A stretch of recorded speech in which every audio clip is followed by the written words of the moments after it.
আমাদের আল্লাহ কয়টা? একটা। ফেরাউন কইছে রব্বুকুমুল আলা। মুসা নবী যখন তুর পর্বতে, এমন সময় আল্লাহ বললেন, মুসা ইযহাব ইলা ফিরাউন ইন্নাহু তাগা, যাও ফিরাউনের কাছে যাও, ফিরাউন সীমা লঙ্ঘন করেছে। তার মানে কি বোঝা গেল? সীমা লঙ্ঘন কিন্তু সাধারণ মানুষ করে না, সীমা লঙ্ঘন করে যারা ক্ষমতার চেয়ার পায়। জোরে কোন কথা ঠিক কি না? সাধারণ মানুষের মধ্যে সীমা লঙ্ঘন নেই। গ্রামের লোকজন আমরা কি সহজ সরল, ঠিক কিনা? কোন আমাদের জনগণ যা বুঝায় আমরা তাই বুঝি। আল্লাহ বললেন যাও ফেরাউনের কাছে যাও। আজকে যারা নায়েবে রাসূল দাবি করতেছে, আল উলামা ওয়ারাসাতুল আম্বিয়া, আলেমরা হচ্ছে নবীদের ওয়ারিস। সে আলেমদেরকে শুধু মসজিদ মাদ্রাসা নিয়ে থাকলে হবে না, মাঝে মধ্যে ফেরাউনের দরবারেও যাওয়া লাগবে। এখন কথা ঠিক ছিল। কোন আলেম যদি একটু হক কথা কয়, তার পিছনে অনেকে লাগে। দু একজন আবার তেলতলা গোয়েন্দার বলে, এগুলো না বললে কি ওয়াজ হয় না? আসেন, আমি সূরা মুলকের দুটো আয়াতের তাফসীর আজকে আপনাদের শোনাবো, একটু মনোযোগ দেন। এক নম্বর কি?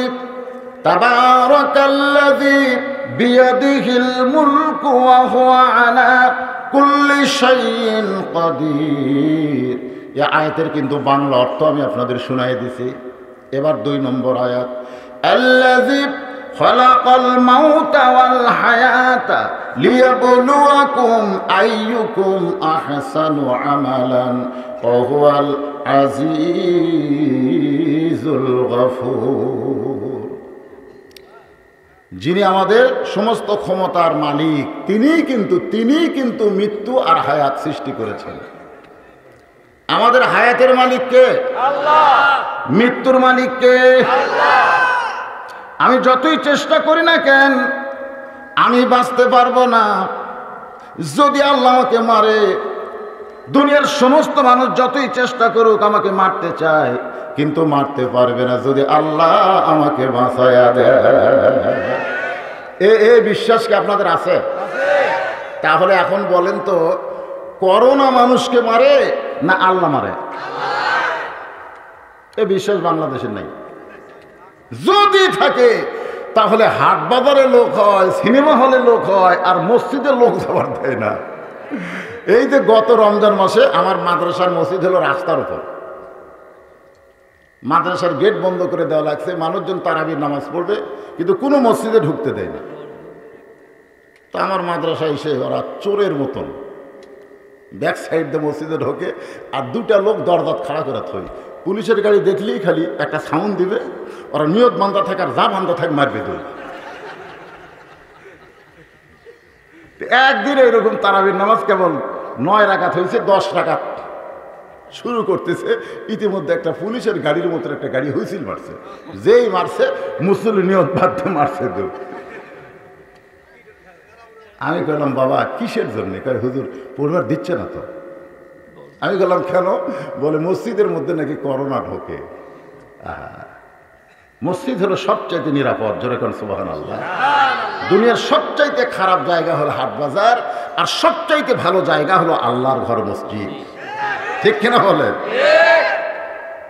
এখন আপনারা এখানে কি বুঝলেন? আল্লাযী খালাকাল মাউতা ওয়াল হায়াতা, সৃষ্টি করেছেন আল্লাহ মৃত্যু আর হায়াতকে। কেন করলেন? লিয়াবলুয়াকুম, তোমাদেরকে পরীক্ষা করা হবে। তোমাদের অন্তরে মৃত্যুর ভয় বেশি না আল্লাহর ভয় বেশি? সত্যি করে বলেন তো, আমাদের অন্তরে কার ভয় বেশি? এটা অন্তরের কথা, সত্যি অন্তর থেকে বলতেছে।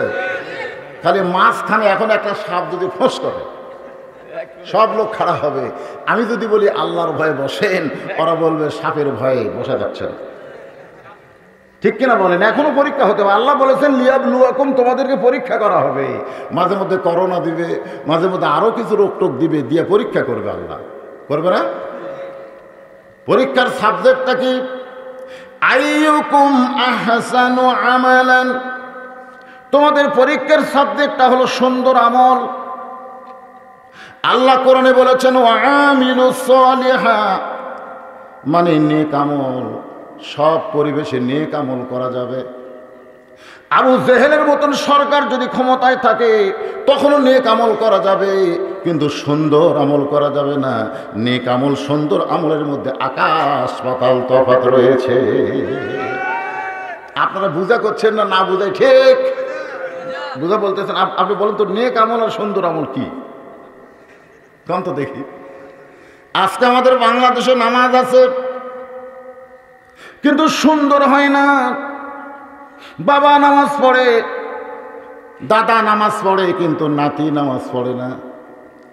যেদিন দাদা বাবা নাতি একসঙ্গে জামাত করবে সেদিন শুধু নামাজ থাকবে না, ওটা সুন্দর হয়ে যাবে। ধরে কোন ঠিক কিনা? শোনেন, একই বিছনায় বসে নামাজি বেনামাজি দুইজনে খায়। বাবা খাবার বসে ডাকতেছে, বাবু বাবু তোমার মা খাবার দিছে, আসো। ছেলে তখন ঘরের ভিতর থেকে বের হয়ে আসতেছে, অথচ কিছুক্ষণ আগে বাবা নামাজ পড়ছে তখন ডাকেনি। কিছুক্ষণ আগে বাবা যখন নামাজ পড়বার গেছে তখন বাবু খেয়ে ডাক দেয় নাই। নামাজের জন্য বাবা ডাকে নাই, কিন্তু খাওয়ার সময় ডাকতেছে। এরকম বাবা আছে না নাই? জোরে কেন আছে না?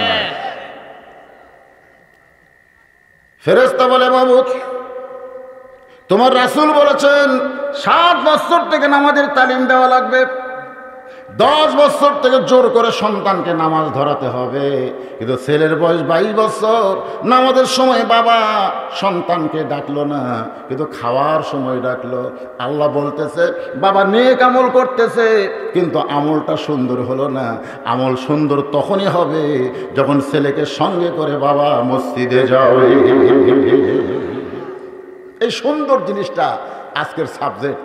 এখানে বলতেছেন আইয়ুকুম আহসানু আমালা, সুন্দর সুন্দর আমল যদি আমরা করতে চাই।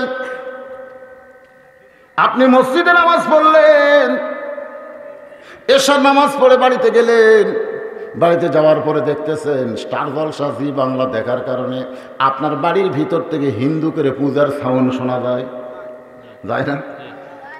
আসলে ভারতের হিন্দুরা খুব ভালো।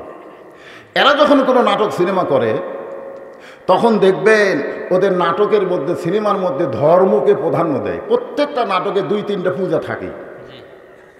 এরা কিন্তু দেখেন হিন্দুরা কি চালাক, যে নাটকের মাধ্যমে ধর্ম প্রচার করতেছে।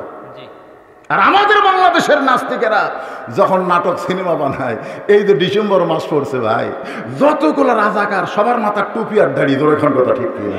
শালারা কত বড় বাটপা। দেখবেন একটা নাটকের ভিলেন, তার মাথার দিচ্ছে টুপি, মুখর দিচ্ছে দাড়ি। ওই মাথার টুপি মুখর দাড়ি দিয়ে একটা মেয়ে মানুষের সাথে উস্কি ফুসকি করতেছে। সিনেমা দেখার পরে সবাই বলতেছে হুজুরেরা লুচ্চা রে, হুজুরেরা লুচ্চা রে।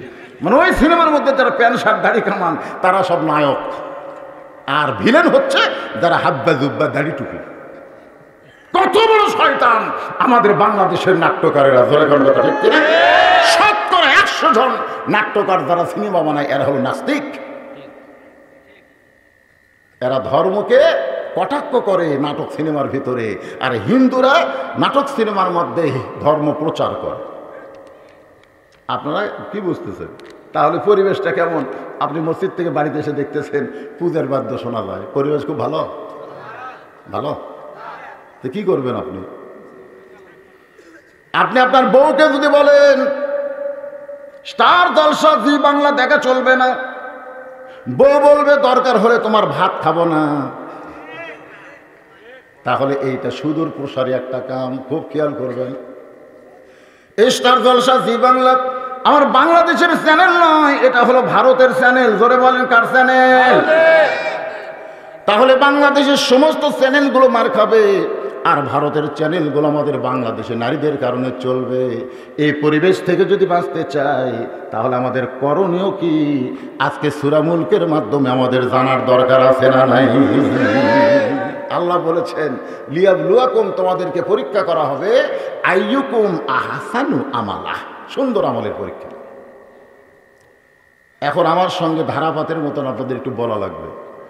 সুন্দর আমল যদি আমরা করতে চাই, সুন্দর একটা পরিবেশের দরকার আছে না নাই? বর্তমানে কোনো মুসলমান জন্ম দিয়ে হিন্দুর বাড়িতে যদি লালন পালন করতে দেয়, 10 বছর পরে যদি মুসলমান তার সন্তানকে ফেরত চায়, আপনারা বলেন তুই আল্লাহ বলবে না ভগবান কবে? কেন বলবে?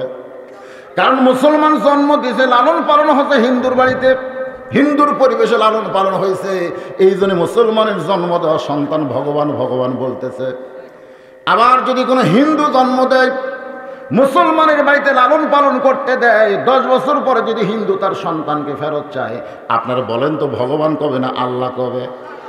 তাহলে জন্ম হিন্দু দিল, সন্তান পরিবেশের কারণে আল্লাহ আল্লাহ জিকির করতেছে। বর্তমানে আমাদের বাংলাদেশে যেই পরিবেশটা আছে, এই পরিবেশটা মুসলমানের পরিবেশ না হিন্দুর পরিবেশ? বুঝে আসে না কবেন? শেষে পুলিশ আসলে বক্তা একলাই থাকবে আর শ্রোতারা সব দৌড় মারবে, এটা যেন না হয়। ঠিক ঠিক, এটা বুঝে শোনা করার দরকার আছে না? শোনেন, পরিবেশ পরিবেশ। তাহলে সুন্দর আমল যদি আমরা পরীক্ষায় পাস করতে চাই, সুন্দর একটা পরিবেশের দরকার আছে না নাই? সুন্দর পরিবেশ যদি আমরা তৈরি করতে চাই, তাহলে সুন্দর একটা সমাজের দরকার আছে না নাই? সুন্দর একটা সমাজ যদি আমরা গঠন করতে চাই, তাহলে সুন্দর একটা সংবিধানের দরকার আছে না নাই? সেই সংবিধানের নাম কি? এই জন্য আমরা বলি আল কোরআনের আলো। লাভ নাই, লাভ নাই তো।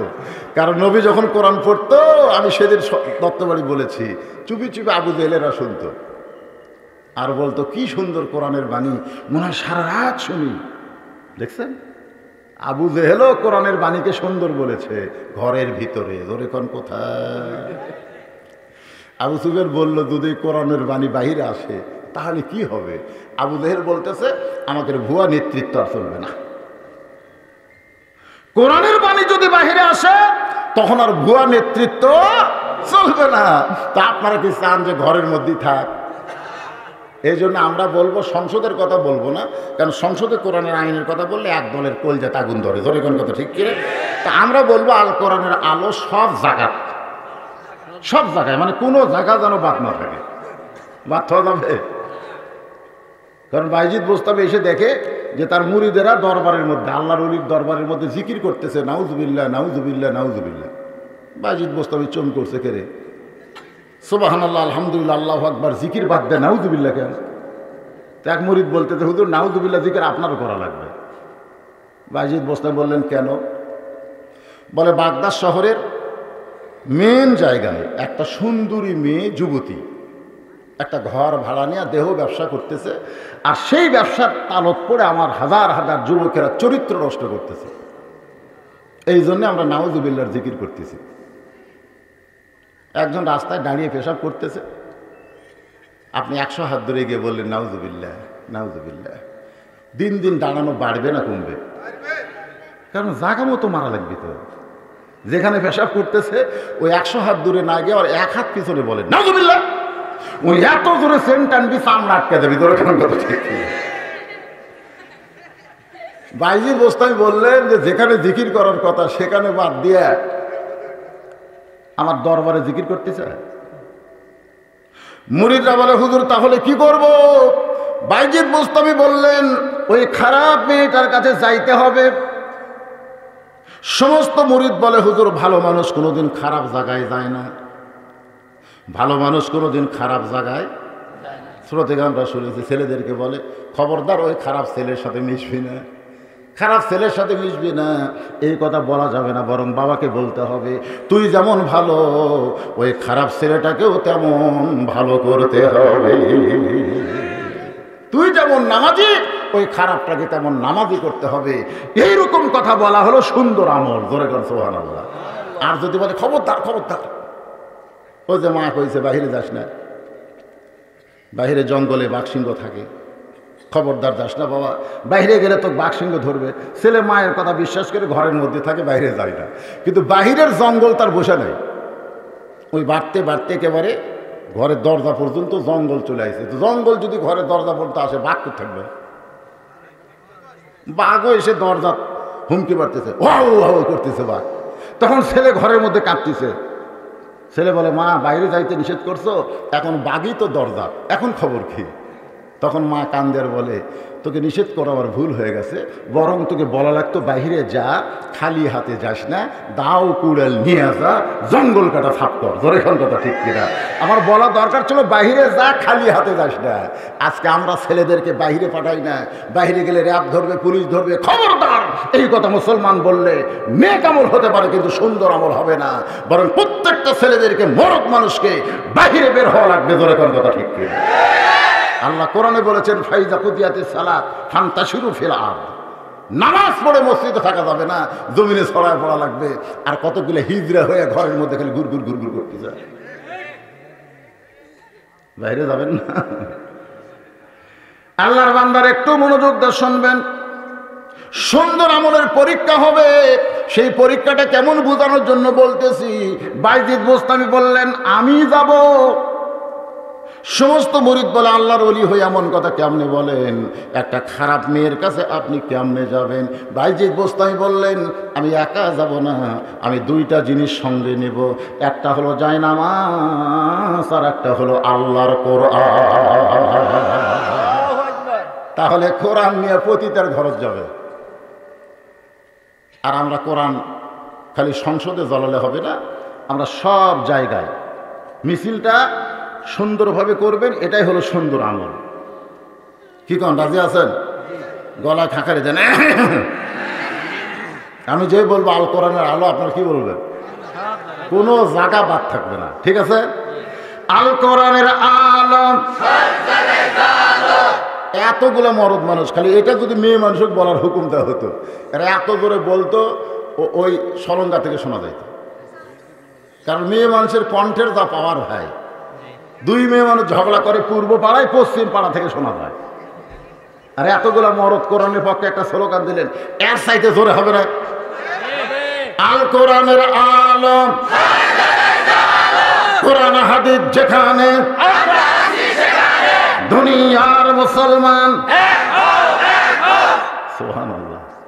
দেখেন দেখেন, আমরা যে স্লোগান দেই তার বাস্তব মর্যাদা কি দেখছেন? আপনাকে এই জায়গার মধ্যে আওয়ামী লীগ আছে না নাই? বিএনপি আছে না নাই? জাতীয় পার্টি আছে না নাই? সব দলেরই কম বেশি দুই একজন কিন্তু আছে, আছে না নাই? আপনার বলেন তো, সবাই এক জায়গায় বসলো কেন?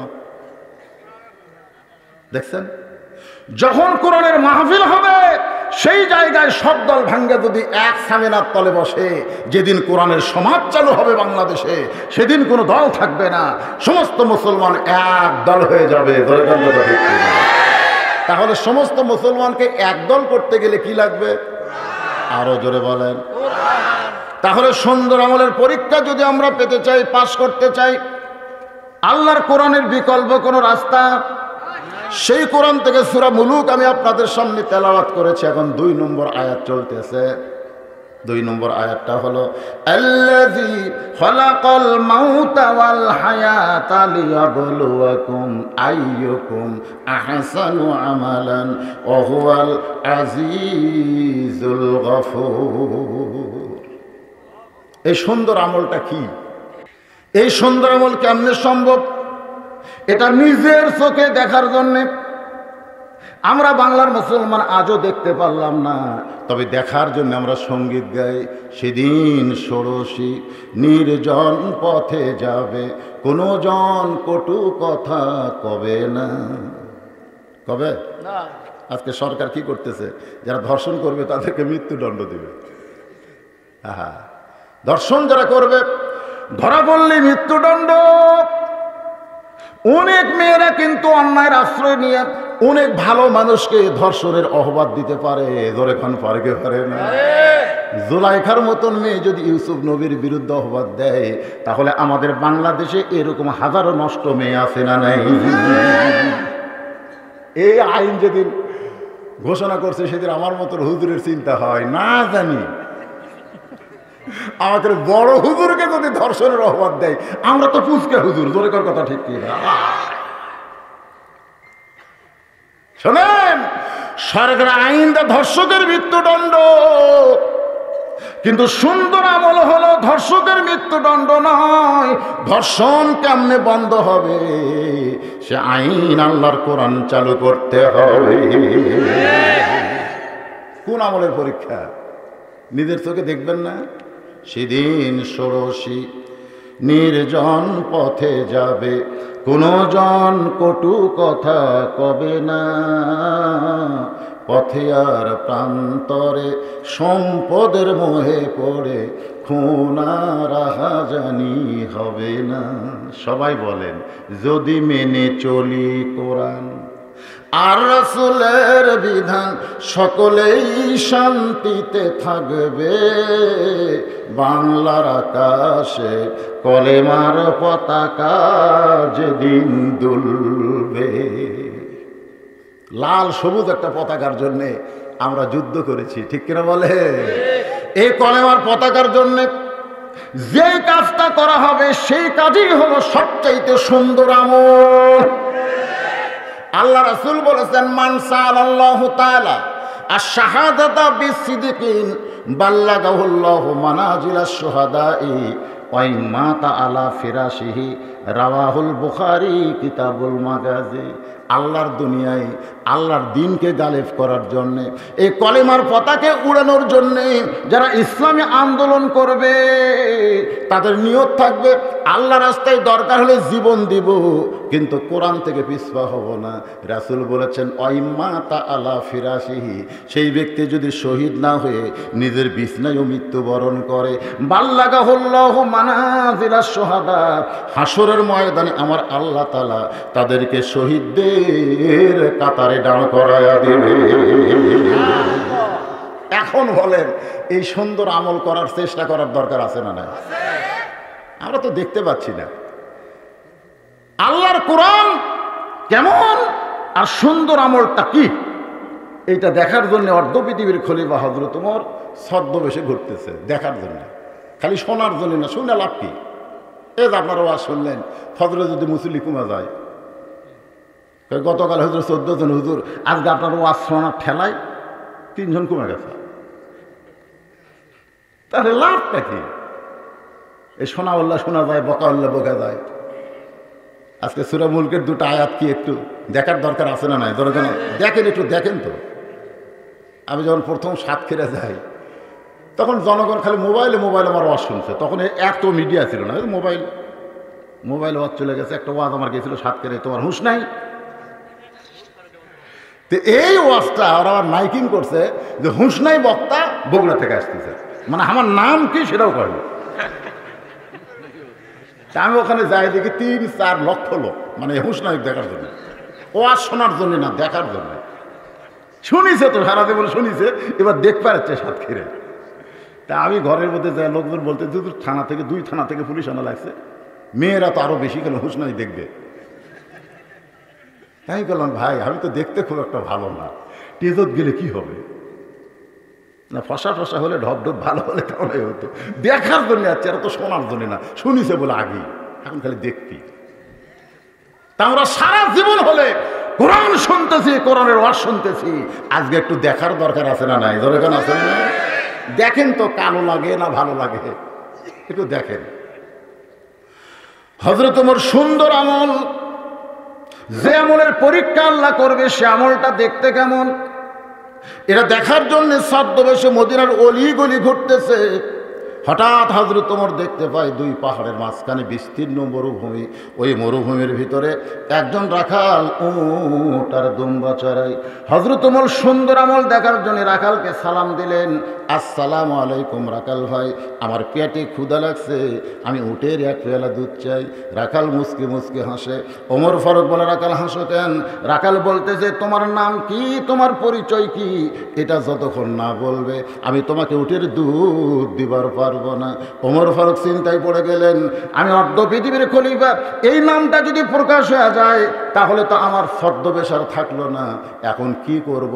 এমন সময় আল্লাহর কোরআন দাঁড়িয়ে বলে, ওমর, রাখাল যখন তোমার পরিচয় চাই তুমি আসল পরিচয় দাও, ভেজাল পরিচয় দিও না, কারণ তুমি অর্ধ পৃথিবীর খলিফা, এটা হলো ভেজাল পরিচয়। তুমি ওমর, এটাও হলো ভেজাল পরিচয়। তোমার আসল পরিচয় হলো মিল্লাতা আবিকুম ইব্রাহিম ওয়া সাম্মাকুমুল মুসলিমিন।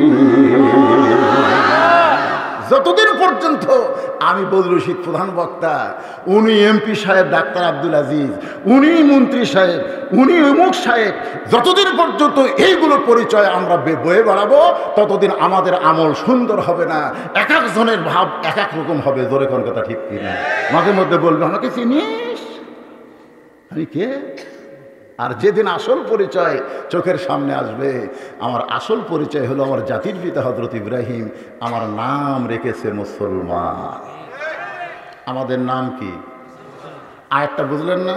হুয়া সাম্মা কুমুল মুসলিমিন, যিনি তোমাদের নাম রেখেছে মুসলমান। এখন যে বলবো আমাদের পরিচয় কি, সবাই বলবেন মুসলমান। জোরে কোন কি?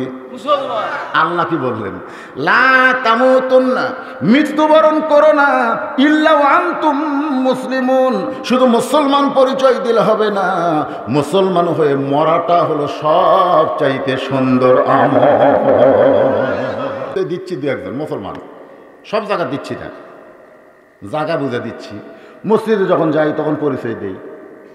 অনেক জায়গায় মুসলমান পরিচয় দিতে, যেরকম আমাদের শাহরিয়ার কবির আছে না নাই? ওরা কিন্তু মুসলমান পরিচয় দিতে লজ্জা বোধ করে। আপনাদের কি লজ্জা হচ্ছে নাকি? ওমর ফারুক রাখালকে বললেন, রাখাল আমার পরিচয় যখন জানতে চাও, আমি হলাম একজন মুসলমান। রাখাল মুস্কি মুস্কি হাসে। ওমর ফারুক বলে, রাখাল হাসতে তো কেন? বলে, হাসার কারণ হলো তুমি যে মুসলমান পরিচয় দিলে, এখন আমার জানার বিষয় হলো আসল না নকল। উমর ফারুককে রাখাল বলতেছে, আমার জানার বিষয় হলো আসল না নকল। উমর ফারুক চমকে গিয়ে বলে, রাখাল মুসলমান তো মুসলমানই, এর মধ্যে আসল নকল কি? আল্লাহ রাসূল বলেছেন, লা সালাতা লা দীনা, যার নামাজ নাই তার কোনো ধর্ম নেই। যার নামাজ নাই তার কি নাই? এ কথা কন না কেন? যারা এশার নামাজ পড়েন নাই, মাগরিবের নামাজ পড়েন নাই, আপনারা বলেন তো আপনাদের ধর্ম কি? এ কথা কয় না। বুখারী শরীফের হাদিস, লা সালাতা লা দীনা, যার নামাজ নাই তার কোনো ধর্ম নেই। বাইনাল আবদি ওয়াল কুফরি তরকুস সালাত, বান্দার কাফেরের মধ্যে পৃথক করার জিনিস তার নামই হলো নামাজ। যারা নামাজ পড়বে তারা আল্লাহর বান্দা, আর যারা পড়বে না তারা ডাহা কাফের। জোরে কোন কি কাফের? তাহলে যারা মাগরিব এশা পড়েন নাই, আপনাদের খবর কি? হ্যাঁ, আমি বলবো না কারা কারা মাগরিব এশা পড়েননি, হাত তোলেন, এটা আমি বলবো না, কারণ এই বলাটা ঠিক না। কিন্তু কারা কারা আজকের সূরা মুলকের 2টা আয়াতের তাফসীর শুনে ফজরের নামাজ পড়বেন না, তার একটা হাত তোলেন তো। আমার কথা দেখি খেয়াল করুন। আবার কি হলো বাবা? আবার এখানে কি হলো রে?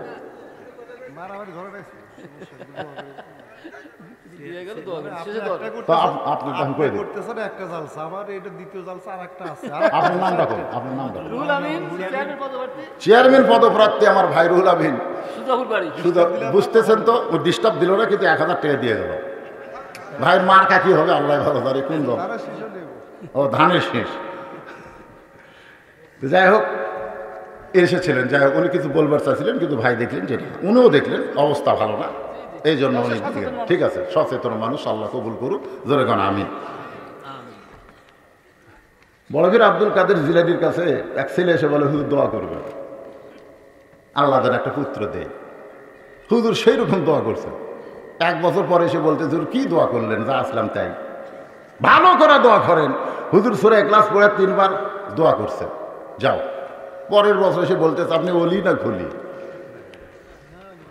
তে বলে কি? বলে 2 বছর হয়ে দোয়া করলেন, এখন পর্যন্ত সন্তানের বাপ হতে পারলাম না। আব্দুল কাদের জিলানী এবার চোখ বন্ধ করে বলতেছে, বিয়ে করছো? না। তো সুষ্ঠু মতো ভোট হলে তো দোয়া। জোরে কর কথা ঠিক কিনা?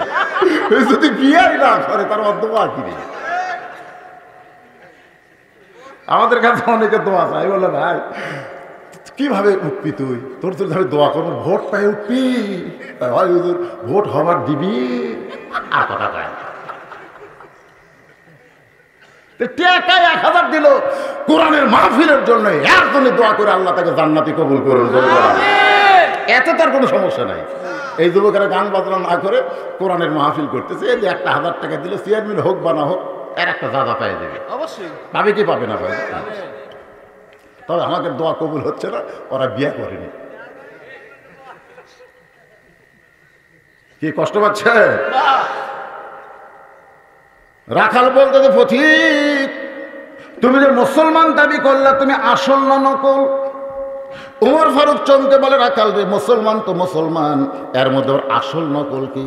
রাখাল বলতেছে, আসল মুসলমান যারা হবে তারা চাওয়ার ব্যাপারে সতর্ক থাকবে। আসল মুসলমান মরে যাবে, কিন্তু আল্লাহ ছাড়া অন্য কারো কাছে যাবে না। উমরের চোখ দিয়ে দর দর করে পানি পড়তেছে, দুই চোখ দিয়ে দর দর করে পানি পড়তেছে। আল্লাহ, তোমার কোরআনের সমাজ যখন চালু হয়, তখন উমর যদি ভুল করে, রাখাল সেই ভুলটা ধরতে পারে। আজকে সমাজের মধ্যে কোরআনের আইন নাই, এই জন্য নেতারা ভুল করলে ধরার কোনো কায়দা নেই। কিন্তু মসজিদের মধ্যে আল্লাহর আইন আছে। খালি ইমাম 4 রাকাত নামাজে 3 রাকাতে বসে দিল, ওই যত ধরেই বলবি হোক, ভ্যান আলাও লোকমা দিবি, তোর এখন কথা ঠিক কিনা, খালি বসে দেখো। কিন্তু আমরা বাস টাইটেল বাস, ওটা দেখার টাইম আছে? 3 রাকাতে বসলো, ভ্যান আলা 3 নম্বর কাতাতে আল্লাহু আকবার। ইমাম যদি মনে মনে করে দাওরা পাস টাইটেল পাস, আমার একটা গরম নাই, এতদিন 4 রাকাত পড়েছি, আজকে 3 রাকাতে দিয়ে বসবো, বসেই থাকবো, এই মনে করে হেমাদুরি যদি করে নেতা, মসজিদের নেতা যদি হেমাদুরি করে বসে থাকে, আপনারা বলেন তো মসজিদের সমস্ত মুসল্লি নেতার পক্ষে হবে না ভ্যানোরার পক্ষে হবে? এরই নাম হলো কোরআন, এরই নাম হলো কোরআন। যেখানে কোরআনের সমাজ থাকে সেখানে নেতারাও 2 নম্বর করার সুযোগ পায় না, করলে লোকমা দিয়া তাকে সংশোধন করে। জনগণ কথা ঠিক। আর সমাজের চেয়ারম্যানেরা যদি রডের বদলে বাঁশ দেয়, যদি দেয়, কেউ যদি দেয়, খালি কয় ওর অবস্থা খারাপ, অত রিমান্ডও দেবে। আল্লাহর বান্দার একটু মনোযোগ দিয়ে শোনেন। ওমর ফারুকের চোখ দিয়ে দর দর করে পানি পড়তেছে। রাখাল বলে, পথিক রে, তুমি যদি আসল মুসলমান হও, তাহলে তুমি দুধ চাইলা কার কাছে? তুমি যে দুধ চাইলে, এটা কার কাছে চাইছো? আসল মুসলমান যারা হবে তারা ফাঁসির মঞ্চে যাবে, কিন্তু রাষ্ট্রপতির কাছে বাঁচার দরখাস্ত লেগবে না। হয়তো উকিল বলবে যে আপনার বাঁচার একটা শেষ ধাপ আছে। সেই ধাপটা কি? রাষ্ট্রপতির কাছে দরখাস্ত করেন, যদি রাষ্ট্রপতি ক্ষমা করে দেয়, ইমানদার কি তখন কি বলবে? ইমানদার তখন বলবে, রে যার কাছে দরখাস্ত লেখবো ও কি ধরার জন্য আজরাইল ঘুরতেছে, ধরে যাই নিজেই মরবি, তার কাছে আবার বাঁচার দরখাস্ত কোন শালা লেখে রে? যাই নিজেই মরবে, আপনার কোন তো যাই নিজেই মরবে, তার কাছে কোনো দরখাস্ত লেখা যাবে? এ কথা কর না কেন, কথা কর না কেন যাবে? তাহলে কার কাছে লিখতে হবে? তাবারাকাল্লাযী বিয়াদিহিল মুলকু ওয়া হুয়া আলা কুল্লি শাইইন কাদির। এমন এক বাদশা আমাদের আল্লাহ, যিনি হইলেন হায়াত এবং মৃত্যুর মালিক। ইয়্যাকা না'বুদু ওয়া ইয়্যাকা নাস্তাঈন। আর কতগুলো আছে, মাথা টুপি দিয়েও ভুল করে। আমার দয়াল বাবার দরবারেতে কেউ ফিরে না খালি হাতে। আপনারা বলেন তো, দয়াল বাবার দরবারেতে হাত পাতান যাবে? এ কথা কর্নার যাবে? এই গানটা গাওয়া হলো শিরক। মুশরিকেরা এরকম কথা বলতে পারে, বরং আমাদের এইরকম ভাবে বলতে হবে, আমার দয়ার আল্লাহর দরবারেতে কেউ ফিরে না খালি হাতে। আল্লাহ আল্লাহ আল্লাহ, এটা ঠিক, এটা হলো সুন্দর আমল। এটা কি? আর আমার দয়াল বাবার দরবারেতে কেউ ফিরে না খালি হাতে। আছে না নাই? ফ্রান্সের ম্যাক্রো আমার নবী নিয়ে যখন কটাক্ষ করলো, বাংলাদেশের একটা দয়াল বাবারাও প্রতিবাদ করলো না। ধরে কোন কথা ঠিক কিনা? আমার দেওয়ালে দেওয়ালে লিখে রাখছে, আশিক রাসূল, বুক আছে এটি, পেট গেছে এটি, মানে 10 মাসে পোয়াতি। এরকম আশিক রাসূল না, নাম তো দেওয়ানবাগি। দেওয়ানবাগি। যেদিন কোরআনের সমাজ চালু হবে, এই সুন্দর আমল যখন বাংলার মুসলমান দেখবে, সেরকম একটা ভণ্ডেরও আস্তানা বাংলার জমিনে থাকবে না। ধরে বলেন কথা ঠিক না? এই সুন্দর আমলটা কারে কয়? যে আমলের পরীক্ষা আল্লাহ নিবে, এটা বোঝানোর জন্য বলতেছি। রাখাল বলে পথিক রে তুমি দুধ চাইলা কার কাছে? ওমর ফারুক বলে ভাইজান আমার ভুল হয়ে গেছে। অর্ধ পৃথিবীর খলিফা ভুল স্বীকার করতেছে, আর হামাকের নেতারা ভুল স্বীকার ভুল স্বীকার করবি? অর্ধ পৃথিবীর খলিফা হযরত ওমর রাখালের কাছে বলতেছে ভাইজান চাওয়ার ব্যাপারে আমার ভুল হয়ে গেছে। রাখাল বলতেছে ভুলটা যখন স্বীকার করছো তাহলে তোমার বাঁচার উপায় আছে, কারণ শয়তান আদমকে সেজদা না করে ভুল স্বীকার করে নাই, কিন্তু গন্ধম ফল খাওয়ার কারণে আদম নবী ভুল স্বীকার করেছে। ভুল স্বীকার করলে তার তওবার দরজা খোলা, আর ভুল যদি স্বীকার না করে তার তওবার দরজাও আল্লাহ বন্ধ করে দেয়। ইবলিস কিন্তু ভুল স্বীকার করেনি, যার কারণে কি হয়েছে?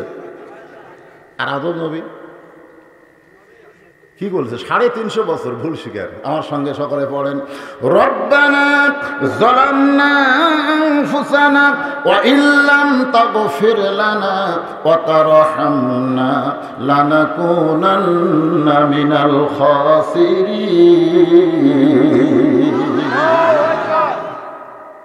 রাখাল বলতেছে ভুলটা যখন স্বীকার করছো তাহলে তোমার বাঁচার বুদ্ধি আছে, তুমি তওবা করো, তওবা করলে আল্লাহ মাফ করে দিবে।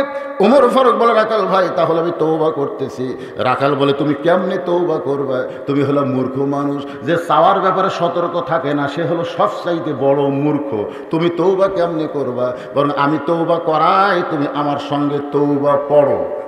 সুবহানাল্লাহ করবেন না? ডক্টর কামাল ঐক্য জোটের নেতা হয়ে সিলেট শাহজালাল মাজারে গেল। জানেন না যে এমপির ইলেকশন হওয়ার আপনি পেপারে দেখেন নাই? শাহজালাল মাজারে যায়, মাজারের কাছে বলতেছে বাবা বাবা আমরা 20 দল একত্র হয়ে জোট করছি, আমরা যেন ভোটে পাস করি। আরে ওই সিলেটের মাজারে যায় না বলে ফজরের নামাজ পড়ে তুমি যদি আল্লাহর কাছে বলতে তাহলে তোমার বলাটা ঠিক হতো। জোরে কথা ঠিক না, বাবার কাছে গেছে। বাবা অনেক নেতারা মাজার জিয়ারত করে তারপরে ভোটর যায়। আমি বলো মাজার জিয়ারত করা লাগবে না, জি ফজরে নামাজ পড়েন, নামাজ পড়ে আল্লাহর কাছে বলেন। যারা চেয়ারম্যানে দাঁড়াবে, মেম্বারে দাঁড়াবে, আল্লাহর কাছে বলার দরকার আছে না নাই? তো ইজ্জুমান তাসা সম্মান দেওয়ার মালিককে আল্লাহ, তো জিল্লুমান তাসা অপমান করার মালিককে। ওহু আলা কুল্লি শাইইন কাদির, তো ইজ্জুমান তাসা ও তুযিল্লু মান তাসা বিয়াদিকাল খায়র ওয়া হুয়া আলা কুল্লি শাইইন কাদির। এবার রাখাল হযরত ওমরকে তওবা পড়াচ্ছে। দেখেন দেখেন সুন্দর আমল কাজ হয়। রাখাল হযরত ওমরকে তওবা পড়াচ্ছে, আস্তাগফিরুল্লাহ রব্বি মিন কুল্লি জামবি ওয়া তুবু ইলাইহি লা হাওলা ওয়ালা কুওয়াতা ইল্লা বিল্লাহিল আলিয়্যিল আযীম। ওমর ফারুক তওবা পড়ার পরে বলতেছে ও রাখাল ভাই আল্লাহর হস্তে উটের এক পেয়ালা দুধ দাও, যে দুধটা পান করে আমি ক্ষুধা তৃষ্ণা নিবারণ করতে চাই। ও রাখাল ভাই আল্লাহর হস্তে, জোরে কোন কার হস্তে? আল্লাহর হস্তে। রাখাল মুসকে মুসকে হাসে। ওমর ফারুক বলে রাখাল হাসো কেন? বলে হাসার কারণ হলো তওবা করার পরে তুমি আবার মুনাফিকি করলে। যেই বলছে মুনাফিক, আপনারা বলেন তো কাফের বললে সহ্য করা যাবে, কিন্তু মুনাফিক বললে সহ্য করা যায় না। কারণ কাফের থাকবে জাহান্নামের উপরে, আর মুনাফিককে আল্লাহ রাখবে জাহান্নামের সবচাইতে নিচে। সাহাবীরা বললেন হুজুর এই খারাপ মুনাফিক এটা কোন দল? এই কোন দলের মধ্যে জন্ম হয়? আল্লাহ রাসূল বললেন ইহুদির মধ্যে কোনো মুনাফিক নাই, খ্রিস্টানদের মধ্যে কোনো মুনাফিক নাই, কাফেরদের মধ্যে কোনো মুনাফিক নাই, হিন্দু বৌদ্ধদের মধ্যে কোনো মুনাফিক নাই। মুনাফিকের আবাদ হয় মুসলমানের ভিতরে। যেই কইছে প্রত্যেকটা সাহাবী এক ঝাঁকিতে লাভ ধরছে। বলে হুজুর কি? বলে মুসলমানের ভিতরে। আমাদের বর্তমান বাংলাদেশে মুনাফিক আছে না নাই? ভাস্কর্য আর মূর্তি যারা দুই রূপে ব্যাখ্যা করে এরাই হলো মুনাফিক। ধরে দুই রকম ব্যাখ্যা করতেছে। কয় রকম? দুই রকম না একরকম? আবার কয় দুই রকম? জোরে কম কয় রকম? একটু মনোযোগ দিবেন। উমর ফারুকের চেহারা রক্তের বোতল লাল হয়ে গেছে। রাখাল বলতেছে চেহারা লাল করছো কেন? উমর ফারুক বলে রাখাল আমাকে মুনাফিক কেমনে বলো, ব্যাখ্যা করো। আমি কেমনে মুনাফিক হলাম ব্যাখ্যা করো। রাখাল মুসকি মুসকি হাসার বলে এত রাগ করা ভালো না, তোমার মুখের সাথে মনের মিল নেই। ওমর ফারুককে রাখাল বলতেছে, তোমার মুখের সাথে মনের মিল নাই। ওমর ফারুক বলে, তুমি কেমনে বুঝলে? বলে, পথিক তুমি চিন্তা করে দেখো, আমাকে যখন রাখাল বলেছো তখন তোমার মন বলতেছে উটের মালিক না। উটের মালিক যদি আমি হইতাম তাহলে তুমি আমাকে রাখাল বলতাম না। আর মালিক বাদ দিয়ে রাখালের কাছে কেউ যদি চায়, আল্লাহর হস্তে চাইলেও রাখাল দিবার পারবে না। তেজ থেকে কেবল নামছি বাইকোলা, পাবনা। এক লোক দৌড়ে এসে হাতের মধ্যে 100 টাকার খড়খড়া লুট দেখে, হুজুর দোয়া করেন। আমি বললাম, কি দোয়া ভাই? টাকা কিন্তু খুব চকচকা। কি দোয়া ভাই? বলে, হুজুর আমার বইয়ের পেটে বাচ্চা এসে আল্লাহ যেন একটা পুত্র দেন। আমি পকেট থেকে 200 বার করে দিলাম। হুজুর টাকা চাইলে দোয়া। আমি বললাম, ভাই তোর কানটা দে। কানটা যখন আমার কাছে দিয়েছে, ফিস করে বলতেছি, তুইও যা আমিও তাই। বলে, হুজুর আপনি হলেন তেজের লোক, আমি হলাম খেড়ের লোক, দুইজনে এক সমান কেমনে হলাম? বলে, পরপর 3টা মেয়ের বাপ, আমি 3টা মেয়ের বাপ। যতবার আমার বইয়ের পেটে বাচ্চা আইছে প্রত্যেকবার দোয়া করছে, আল্লাহ একটা পুত্র দেও। তা আমার দোয়া দিয়ে যদি আমার বইয়েরটাই পুত্র না হয়, তোর বইয়েরটা হবে? তখন কয়, হুজুর তাহলে আপনি টাকা আপনি দেন, আমারটা আমার দেন। এই করে টেকালে মারছে, দৌড়ান খপ করে ধরে বললাম, যাস কোথায়? বলে, যে হুজুরের বেটা ছেলে আছে তার কাছে দোয়া চাবো। আমি বললাম, পাগলা, কোনো হুজুরের কাছে না, কোনো পীরের কাছে না, কোনো মাজারে যাওয়া চলবে না। মুসলমান কেবলমাত্র একজনের কাছে চাইতে পারে, তিনি হলেন আমাদের আল্লাহ। এটাই হলো সুন্দর আমল। মাধ্যম ছাড়া আল্লাহর কাছে চাওয়ার সুযোগ আছে না নাই? দরকার আছে না নাই? একটা মাত্র মাধ্যম, তিনি হলেন আছেন আমার মুক্তার, আছেন আমার ব্যারিস্টার, শেষ বিচারের হাইকোর্টেতে তিনি আমায় করবেন পার। আমি পাপী তিনি জামিনদার, আমি পাপী তিনি। লা ইলাহা ইল্লাল্লাহু মুহাম্মাদুর রাসূলুল্লাহ সাল্লাল্লাহু আলাইহি ওয়াসাল্লাম। আল্লাহর বান্দারা একটু মনোযোগ দিয়ে শুনবেন, আমার কথাকে বুঝতে পারতেছেন? বিষয়টা হলো সুন্দর আমল কারে কয়? আমার মায়েরা বোনেরা যারা পর্দার অন্তর আছেন তারা চিন্তা করতেছে, হুজুরকে আমাদের ওয়াজ করবে না? অবশ্যই করব মা। আপনাদের সুন্দর আমলের নাম হলো পর্দা। যতই আমল করেন একটা আমলও কবুল হবে না যতক্ষণ নারীরা পর্দার ভিতরে না থাকবে। ধরে গঙ্গাটা ঠিক না? এই পর্দা নিয়ে ওয়াজ হবে, অসুবিধা নেই। ওমর ফারুক চোখের পানি নিয়ে বলতে, রাখাল আমার মুখের সাথে মনের মিল নাই, তাহলে আমি এখন তোমার মালিকের কাছে যাই।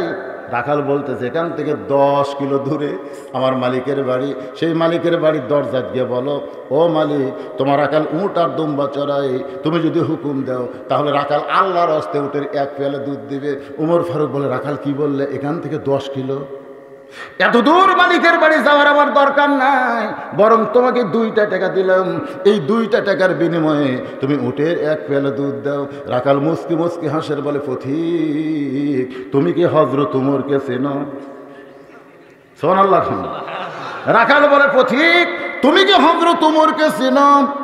যে উমর আল্লাহর কোরআন দিয়ে রাষ্ট্র চালায়, আল্লাহর কোরআন দিয়ে যখন রাষ্ট্র চলবে, উমরের গুপ্ত বাহিনী যদি দূর থেকে দেখবার পায় তুমি আমার 2 টাকা ঘুষ দিছ আর আমি মালিক বাদ দিয়ে তোমাকে উটের 1 পেয়ালা দুধ দিছি, তাহলে তোমাকেও ধরবে আমাকেও ধরবে। এই বয়সে তুমি ধরা পড়বার চাও? ওমর ফারুক বলে, রাখাল ভাই, ধরা পড়ার যদি এতই চিন্তা থাকে তাহলে চলো আমরা পাহাড়ের গুহার মধ্যে যাই। এই গুহার মধ্যে গিয়ে লেনা দেনা করব। আমি 2 টাকা দিব, তুমি উটের 1 পেয়ালা দুধ আমাকে দিবে। তোমার মালিকও দেখতে পাবে না, উমরের গুপ্ত বাহিনীও ধরতে পারবে না। রাখাল চিল্লায় বলে, তুমি ভণ্ড, তুমি ভণ্ড, তুমি ভণ্ড। ওমর ফারুক বলে, রাখাল আমার মধ্যে ভণ্ডামের কি দেখলা?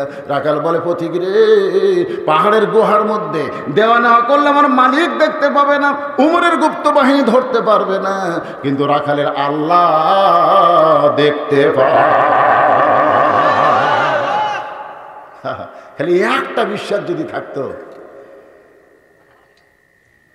তাহলে সকালবেলা 4 স্টলে কেমনি গল্প করতেছে, একলাই 30টা মারছি। কিভাবে মারলি? কয় দরজা জানলা বন্ধ করে, কেউ দেখেনি, সমানে খালি মারছে, কেউ দেখেনি। হায় হায়, কেউ দেখেনি। তাহলে একবার যদি বলে কেউ দেখেনি, বলা সারা ওই কাফের হওয়া সারা। ধরে কোন কথা ঠিক কিনা? আপনারা মুসলমান কি বলেন? কেউ দেখেনি? এ কথা কয় না কেন? কেউ দেখেনি? আল্লাহ তো আছেই, তারপরেও কি বলা হচ্ছে? কিরামান, পড়েন, কিরামান কাতিবিনা ইয়ালামুনা মা তাফআলুন।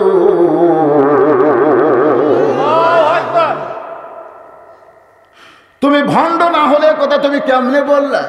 ও পথিক, উমরের গুপ্ত বাহিনী দেখতে পাবে না, আমার মালিকও জানতে পারবে না, কিন্তু রাখালের আল্লাহ দেখতে পায়।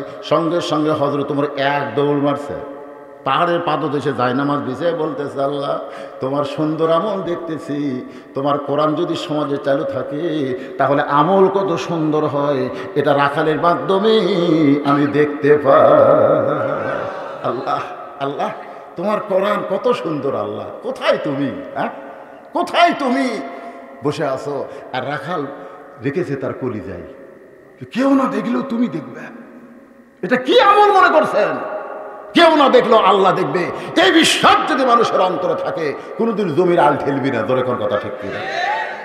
হ্যাঁ, আল্লাহ কয় নামাজের জোরে ফায়েসাকাত যাবে দূরে, পাক কোরআনে রয়েছে ঘোষণা। এখন আকাম কুকাম নামাজ রোজা একসাথে বান্ধিয়া বোঝা, আকাম কুকাম নামাজ রোজা একসাথে বান্ধিয়া বোঝা, জাহান্নামে দিয়াছ রওয়ানা, আজও কেন আল্লাহর নামাজ ধরতে পারলা না? সারা জীবন স্পিকিরি করছে, সারা জীবন। ঢাকা 7টা, নারায়ণগঞ্জে 10টা, বাড়িটাই করছে। বুড়া বয়সে তখন চাকরি গেছে, তখন দেখছি যে ঘুষ তোর নাই। এ সময় বাঁচার জন্যে 3 চিল্লা, ধরে কোন কয় চিল্লা, শালা মসজিদে যাচ্ছে, বসে থাকে, নামাজ পড়া পারে না, খাড়াই হওয়া পারে না, সিয়ারত বসে।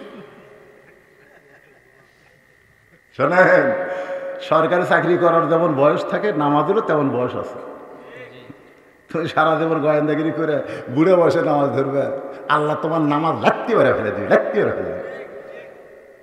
এই জন্য 7 বছর থেকে তালিম দেওয়া লাগবে, 10 বছর তা ধরার লাগবে। এর নামাজ, নামাজ হলো সরকারি চাকরির মতন। জোরে কর কথা ঠিক কিনা? যখন ঘুষ খাচ্ছে তখন নামাজ ধারত নাই।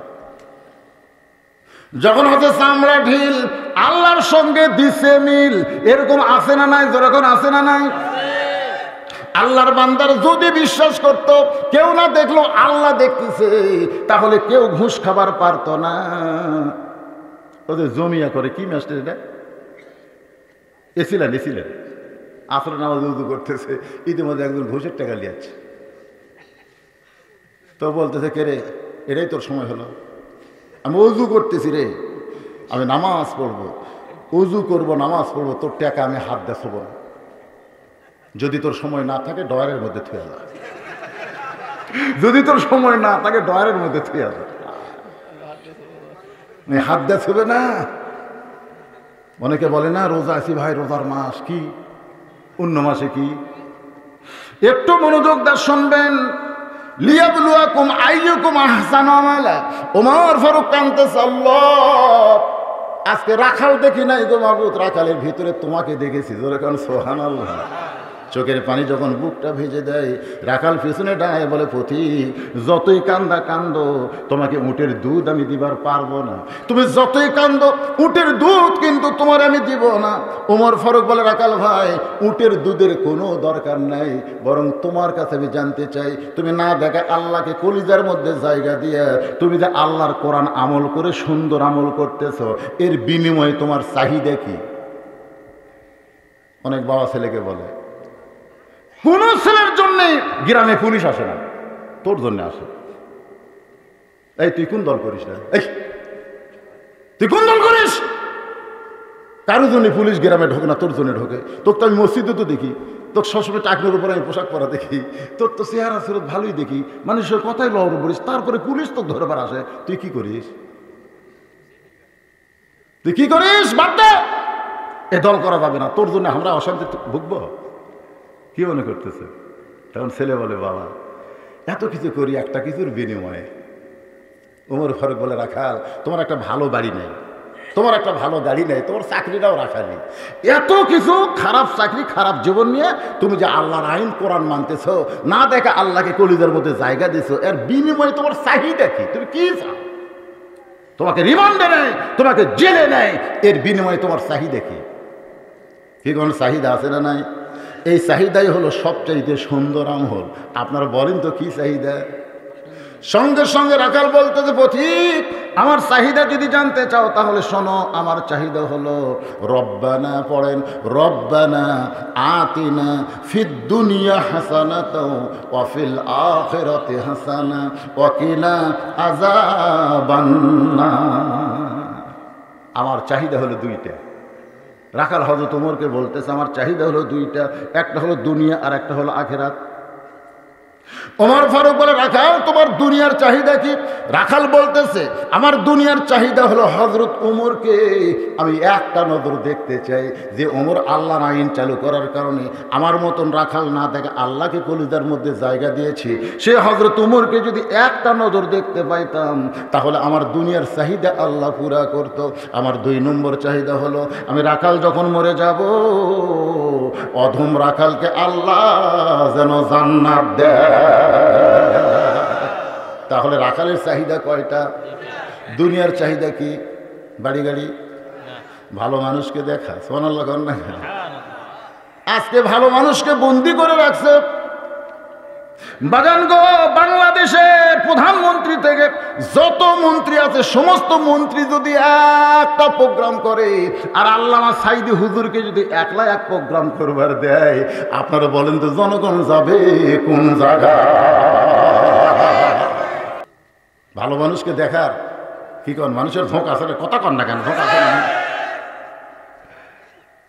ভাই রে, অনেক নেতাকে বলি ভাই আগে ভাষণ দিবেন পরে আসেন কেন? বলে হুজুর আমাকে জন্য লোক আসে না হুজুর। আপনি আপনি আপনি যখন টেতে যান তখন লোক ভরা যায় হুজুর, ওই ফাঁকে আমরা কেমন করি। আমি বললাম 5 মিনিটের জায়গায় 10 মিনিট যদি বক্তব্য দাও তখনই জনগণ বুঝে দেয় তোমরা কি জনগণ কথা ঠিক কিনা। আর আমরা যদি 2 ঘন্টা জায়গা হাফ ঘন্টা বাদ দেই, জনগণ যায় আর কয় টাকা হালাল হলো। আল্লাহর বান্দার একটু মনোযোগ দিয়ে কথাগুলো শুনবেন। রাখাল বলতেছে আমার 1 নম্বর চাহিদা হলো হযরত ওমরকে এক নজর দেখব। শুধু হযরত ওমরকে যদি একটা বারের জন্য দেখতে পাই তাহলে দুনিয়ার চাহিদা আমার আল্লাহ পুরা করবে। আমার 2 নম্বর চাহিদা হলো আমি রাখাল যখন মরে যাব, অধম রাখালকে আল্লাহ যেন জান্নাত দেয়। ওমর ফারুক খফ করে রাখালের হাতটা ধরছে, ধরে একটা চুমা খাইছে। রাখাল বলতেছে তুমি কি পাগল ছাগল নাকি? আমার ঘামা হাত চুমা খেলা খেন। ওমর ফারুক বলে রাখাল তোমার 2 নম্বর চাহিদা আল্লাহ পুরা করছে, মরার সাথে সাথে আল্লাহ তোমাকে জান্নাত দিয়ে দিবে। বিশ্বাস করো, আল্লাহ কোরআনে বলেছে ইন্নাল্লাযীনা ক্বালু রাব্বুনাল্লাহু সুম্মা ইসতাকাম, নিশ্চয় যারা আল্লাহকে রব বলে স্বীকার করে এর প্রতি যারা অটল থাকবে, তাতানাজ্জালু আলাইহিমুল মালায়েকা, ফেরেশতা নাজিল করে তাদেরকে বলা হবে আল্লাহ তাখাফ, তোমাদের কোনো ভয় নাই, ওয়ালা তাহজান, তোমাদের কোনো চিন্তা নাই, ওয়া আবশিরু বিল জান্নাহ, এই দুনিয়া থেকেই তোমরা জান্নাতের সুসংবাদ প্রাপ্ত হলে। আমার বিশ্বাস মরার সাথে সাথে তুমি জান্নাত পাবে। রাখাল মুসকি মুসকি হাসে। ওমর ফারুক বলে রাখাল হাসো কেন? বলে হাসার কারণ হলো বাকিরটা সহজই বললে, মরে গেলে জান্নাত পাবো এ কথা ভালোই কইলে, কিন্তু হযরত ওমরকে দেখতে পাবো এই লগত কথা বলতে তোমার কোন জায়গার বাজার? টাকা দিল 10, বেহেশত ফসা ফস, এ ওয়াজ সবাই করে, দরকার করে কি করে? এরা কি নগদ না বাকি? এটা হলো বাকির ওয়াজ, মরে গেলে জান্নাত পাবো, এই বাকির কথা তুমি সহজে বললে, কিন্তু হযরত ওমরকে এক নজর দেখতে পাবো এই নগদ কথা বলতে তোমার কোন জায়গায় বাজে? ওমর ফারুক চিন্তা করতেছে, চোখ দিয়ে পানি আসতেছে, আমি যে ওমর এই কথা কেমনে বলবো? যেই ওমরকে তওবা পড়াইছে, যেই ওমরকে মুনাফিক কইছে, যেই ওমরকে ভণ্ড কইছে, এখন যদি বলি আমি ওমর, বলাও সারা, হাত ফেল করে মরাও সারা। ধরে কোন কথা ঠিক কি না? আমি উমরের কথা বললে রাখাল থাকবে? হায় হায়, স্ট্রোক করে পড়ে ওমর ফারুক চিন্তায় পড়ে গেলেন, আমি যে ওমর এই কথা রাখালকে কেমনে বলবো? এমন সময় সব সমস্যার সমাধান দিতে পারে আল কোরআন। লিল্লাহি তাকবীর। সব সমস্যার সমাধান। وَنُنَزِّلُ مِنَ الْقُرْآنِ مَا هُوَ شِفَاءٌ وَرَحْمَةٌ لِّلْمُؤْمِنِينَ। আজকে বাংলাদেশে যে জ্ঞানজাম লাগে আমাকে ওয়াজ বন্ধ করে দিচ্ছে। আজকের দিনে আমার দুটো ওয়াজ বন্ধ হলো সারাতপুর। একটা ছিল 16ই ডিসেম্বর, আর একটা ছিল 19শে ডিসেম্বর। বলতেছে হুজুর আপনারা টেজত গেলেই খালি উল্টা পাল্টা ওয়াজ করেন, এই জন্য ওয়াজ বন্ধ। চিন্তা করে দেখে কোরআন কার কাছে আছে? কোরআন কার কাছে আছে? আসো আসো খেলা হবে তাদের কাছে না আমাদের কাছে? কার কাছে আছে? একথা কন না কেন, কার কাছে আছে? হ্যাঁ, তাহলে সব সমস্যার সমাধান দিতে পারে আল কোরআন। কোরআনের কাছে আসো। যদি বলতো কোরআনের কাছে আসো, কোরআন দিয়ে খেলা হবে, জোরে কোন কথা ঠিক না? কে কোন মাঠত খেলবে? ফিল্ডের নাম কও। গতকাল এক হুজুর মরে গেছে, এক হুজুর মারা গেছে। ঢাকার ঈদগাহ চাইছিল জানাজার জন্য, মানে এত মানুষ, লক্ষ লক্ষ মানুষ কোন জায়গার জানাজা দিবে? আজকে তার জানাজা হবে, দেখছেন? লক্ষ লক্ষ মানুষ জানাজা, যে পৃথিবীর কোনো ক্যামেরা নাই যে সমস্ত মানুষকে ক্যামেরায় ধারণ করবে। খেলা কাক কয় দেখো, মরে গেলে যেখানে লক্ষ লক্ষ মানুষ যায়, তোরা মরে দেখ।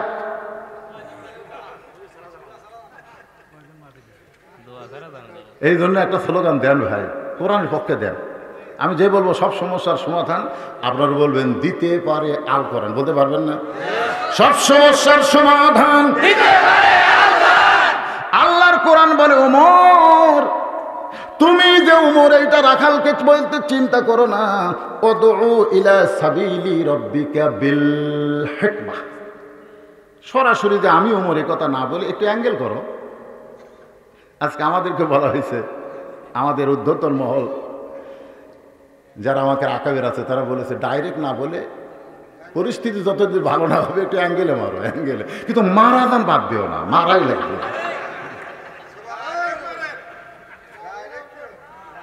না না, এটা আল্লাহর কথা।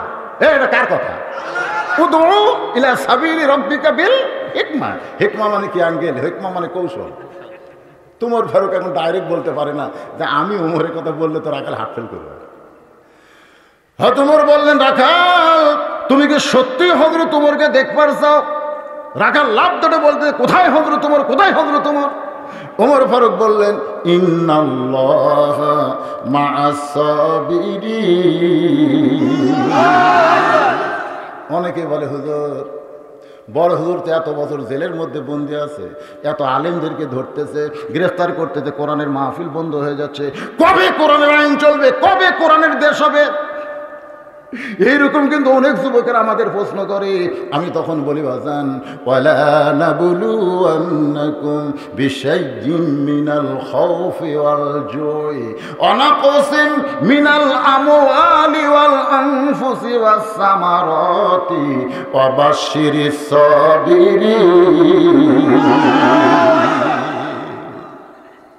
ওমর ফারুক বলে রাখাল ভাই, তুমি সত্যিই যদি হযরত উমরকে দেখতে চাও তাহলে ফজরের নামাজ তোমাকে সামনে কাতারে আদায় করা লাগবে।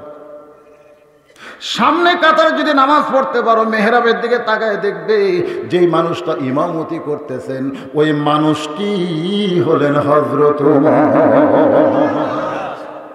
সবচাইতে সুন্দর আমল হলো আপনাদের চেয়ারম্যান যখন ইমামতি করবে, সবচাইতে সুন্দর আমল হলো আপনাদের মেম্বার যখন মসজিদের ইমামতি করবে, সবচাইতে সুন্দর আমল হলো উপজেলা চেয়ারম্যান উপজেলার বড় মসজিদের খতিব হবে, সবচাইতে সুন্দর আমল হলো প্রধানমন্ত্রী বাইতুল মুকাররম মসজিদে ইমামতি করবে।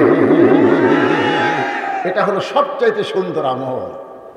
এই আমল কিন্তু এ ওয়াজ দিয়ে হবে না, হবে যে কয়টা নির্বাচনে না আছে খালি আপনারা বলবেন মসজিদে নামাজ পড়াবার কে পারে রে, তা কি মানুষিল, এটাই করা লাগবে না, এটাই কথা।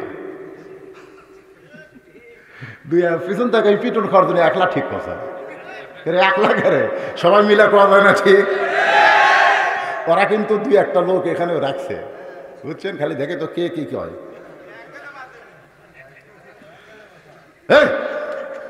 সত্য কথাটা কুল জাল হক ওয়া যাহাকাল বাতিল ইন্নাল বাতিলা কানা যাহুকা। জোরে কোন সুবহানাল্লাহ। সত্য কথাটা বলতে পারবেন না, ঠিক বলতে পারবেন না, এই ঠিক। সালামুন আলাইকুম তিবতুম ফাদখুলুহা খালিদিন। জান্নাতের দরজা আল্লাহ খুলে দিবে। বাজান উমর ফারুক বললেন, রাখাল তুমি সত্যিই যদি হযরত উমরকে দেখতে চাও তাহলে ফজরের নামাজ সামনে কাতার আদায় করবে। সামনে কাতারে দাঁড়িয়ে যে মানুষটাকে মেহরাবের মধ্যে ইমামতি করতে দেখবে সেই মানুষটি হলেন হযরত উমর। রাখাল ছোট বাচ্চার মতন কান্দে, এতক্ষণ রাখাল কিন্তু কান্দেনি, খালি হাসছে। এবার রাখাল ছোট বাচ্চার মতন কান্দে। উমর ফারুক বলে, রাখাল আমি এমন কি বললাম ভাই, তুমি এমন করে কেন কাঁদতেছো জানতে চাই। রাখাল বলে, ফতিক রে, আমি একজন সাধারণ রাখাল, আমি মসজিদের ভিতরে ঢোকার সাহস কোনোদিন পাই না। যেই মসজিদে নবীর দামি দামি সাহাবীরা নামাজ পড়ে সেই মসজিদের মধ্যে আমি রাখাল কেমনে যাই? আমি বারান্দায় নামাজ পড়ে আল্লাহর শুকরিয়া আদায় করি। উমর ফারুক বলে, রাখাল তুমি কম দামি আর মসজিদের ভিতরে দামি দামি, এই ডিভাইডেড তোমারে কে শিখাইছে? এই ভাগ তোমারে কে শিখাইলো? তুমি রাখাল কম দামি আর মসজিদের মধ্যে দামি দামি, এই বিষয়টা তোমারে কে বুঝাইলো? আল্লাহর কোরআন বলতেছে, ইন্না আকরামাকুম ইনদাল্লাহি আতকাকুম, সবচাইতে ওই ব্যক্তি দামি হয় যার কলিজার মধ্যে আল্লাহর বেশি ভয়। তুমি কম দামি আর ভিতরে যারা নামাজ পড়ে এরা দামি, এই জিনিসটা তোমার কে বুঝাইলো? বরং সামনে কাতারে নামাজ পড়বে। যদিও হযরত উমরকে দেখবার চাও, রাখাল বলতেছে আজকে এশার নামাজ পড়ে আর আমি বাড়িতে যাব না। ওমর ফারুক বলতেছে, বাড়িতে কেন যাইবা না? বলে, ফজরের নামাজ সামনে ধরতে গেলে এশা পড়ে বাড়িতে গেলে তো ফজর সামনে ধরা যাবে না। ওমর ফারুক বলে, রাখাল 3 ওয়াক্ত নামাজ তাড়াতাড়ি আর 2 ওয়াক্ত লম্বা, তুমি জানো? আসর মাগরিব এশা তাড়াতাড়ি, এশা থেকে ফজর আর ফজর থেকে জোহর, এই 2 ওয়াক্ত লম্বা সময় কেন তুমি কি জানো? রাখাল বলতে, প্রতিক্রিয়া আমি তো জানি না। ওমর ফারুক বলতেছে, রাখাল শোনো, ফজর থেকে জোহর পর্যন্ত লম্বা সময় দেওয়ার কারণ হলো মানুষ দুনিয়ার কাজ কাম করবে, এই দুনিয়ার কাজ কাম করতে শরীরের যে ক্ষয় হবে, এশা থেকে ফজর পর্যন্ত এই লম্বা সময় যদি ঘুমের মধ্যে থাকে আল্লাহ দেহের সে ক্ষয় পুরা করে দিবে। তাহলে এশা থেকে ফজর তুমি সামনে কাতার আসবে যদি ঘুম ধরে, যদি ঘুম ধরে। রাখাল বলতেছে, ঘুম যদি ধরে ভাই মসজিদের মধ্যে ঘুমা যাব। যেই বলছে মসজিদের মধ্যে ঘুমা যাব, তার নাম শুনলে শয়তান। যে ছেলেকে স্বপ্ন দোষ হয়, স্বপ্ন দোষ হয় না, তারা খালি এই শাহাদাত আঙ্গুল দিয়ে বুকের উপরে আইন মিমরা উমর এটা লেখা যদি সামিউল মুমিত 7 বার পরে ঘুমে যায়, জীবনে স্বপ্ন দোষ হবে না। না প্রতিদিন করা লাগবে। এখন চিন্তা করেন, যার নাম শুনলে শয়তান সরে যায়। সুবহানাল্লাহ কন্যা কেমন? এই যোগ্যতা উমরের কেন হলো? কারণ আছে না নাই? যেরকম আছে না নাই? একটু খেয়াল করেন। তাহলে তুমি যে ঘুমাবা মসজিদের মধ্যে, আর দলিল কি? দলিল দেওয়া লাগবে না? আপনার কোন দলিল লাগবে না? হ্যাঁ, গরমের সময় গরিবের বাড়িতে কারেন্ট ফ্যান নেই, মসজিদে 12টা ফ্যান। মুয়াজ্জিনের সাথে লাইন করছে যে আমরা এসব নামাজের পরে চাবি দিবেন, ফজর পর্যন্ত আমরা ঘুম পারবো। মাসে কত নেবেন? মুয়াজ্জিনের বেতন কম করে 20 টাকা করে দিন। ওরা 6 জন, ওরা চাবি ফাইয়া 12 ফ্যান দিয়ে ঘুমায় গেছে। সেই ঘুম ধরছে, ফ্যান তো নাই, গরিব মানুষ। 6 জনে 12 ফ্যান দিয়ে ঘুমায় গেছে। ফজর আজান দিবার আসে মুয়াজ্জিন কেবল বাতি জ্বলাইছে, বাতি জ্বলা দেখে একজনের লঙ্গি গলাত, মানে ফ্যানের বাতাস আর চুলকানিতে চুলকাতে লঙ্গি গলাত গেছে, তো ঘুম পাড়তিছে। মুয়াজ্জিন বাতি লিখে দিয়ে যায় আর লঙ্গি ঠিক করছে করে আবার বাতি জ্বলা বলতেছে, হারাম হারাম। ওরা 6 জন লাভদুরা বলে, চাচা কি হারাম? বলে মসজিদে ঘুমানো হারাম। বলে মসজিদে ঘুমানো হারাম, তার দলিল কি? নিজের চোখে দেখছি, আবার কি দলিল লাগে? যেটা নিজের চোখে দেখা যায় তার কোনো দলিল লাগে বাড়া? তো 6 জনের মধ্যে বলতেছে একজন, চাচা কেমনে হারাম, কি দেখলেন? এই বলা যাবে না রে, কি দেখলো বলা যাবে? বলার দরকার নেই, যা। সবাই ধরছে, চাচা 20 টাকা মাসের জায়গা 30 টাকা দেবো। না না, হারাম। হারাম তো আবার টাকা কিনে তা হারামটা কেমনে হলো কে তোর লুঙ্গি? তো ঘুমের মধ্যে কোথায় যায়? আরে কোথায় যায় মানে আল্লাহর ঘর মসজিদ বুঝবো না? তখন বলতে চাচা ঘুমানোর সময় আল্লাহর ঘর, কিন্তু ঘুমের মধ্যে কার ঘর এটা যে মনে নেয়। এই জন্য মসজিদে ঘুমানো যাবে। সবাই করলে এ হক কথাটা কি বলতে পারবেন না? মসজিদে ঘুমানো যাবে, তবে এতে কাফের নিয়তে ওযু কর অবস্থায় জিকির করে, যেমন বাংলাদেশের সবচাইতে বড় ইসলামের খাদেম তাবলিগ জামাত মসজিদে ঘুমায়। আমি নিজেও দেখছি ওদের ঘুমানোর চেহারা।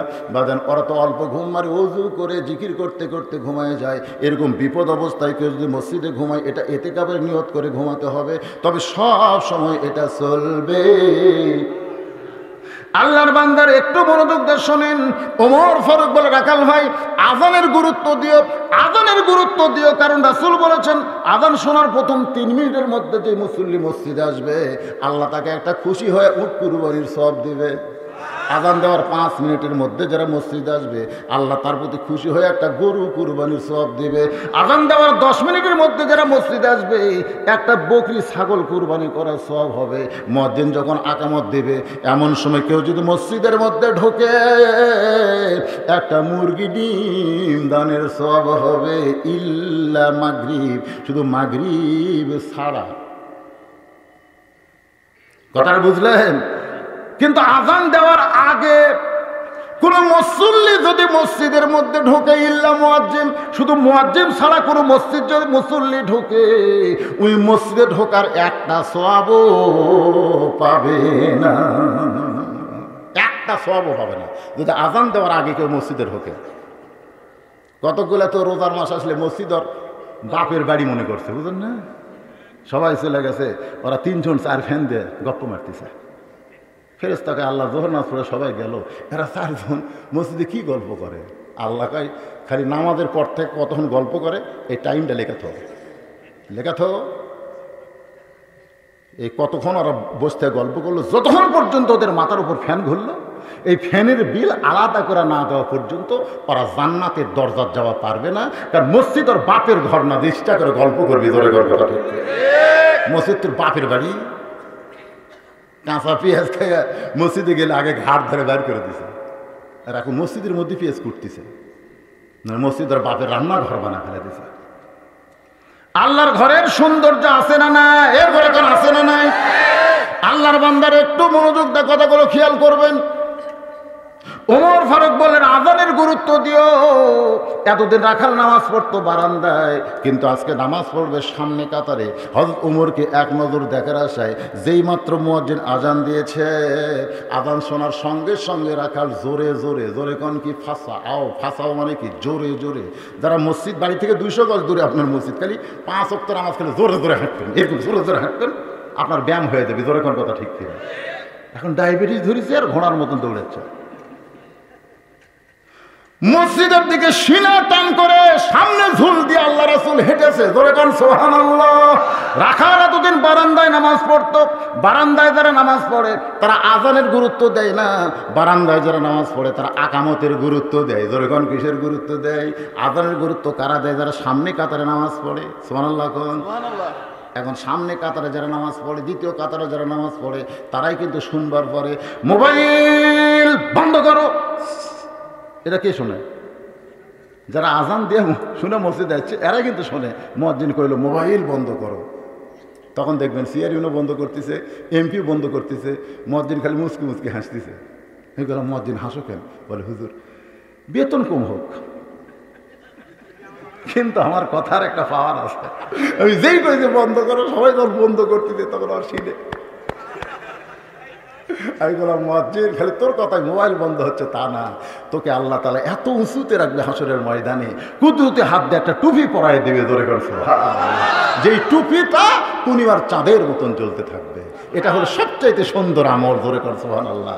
আযান দেওয়া। ধরে কন কি দেওয়া? এতদিন রাখাল নামাজ পড়তো বারান্দায়, আজকে সামনে কাতারে যাবে। বারান্দায় আসার পরে রাখাল বলতেছে, ও বারান্দা, আজকে আর তোর উপর নামাজ পড়তে পারবো না, আজকে ভিতরে ঢুকে হযরত ওমরকে দেখতে হবে সামনে কাতারে। এই বলে রাখাল মসজিদের মধ্যে ঢুকতেছে। আপনারা বলেন তো মসজিদের মধ্যে ঢোকার নিয়ম আছে না নাই? সুবহানাল্লাহ। কি নিয়ম? কি নিয়ম মানে এটা আমরা জানি না।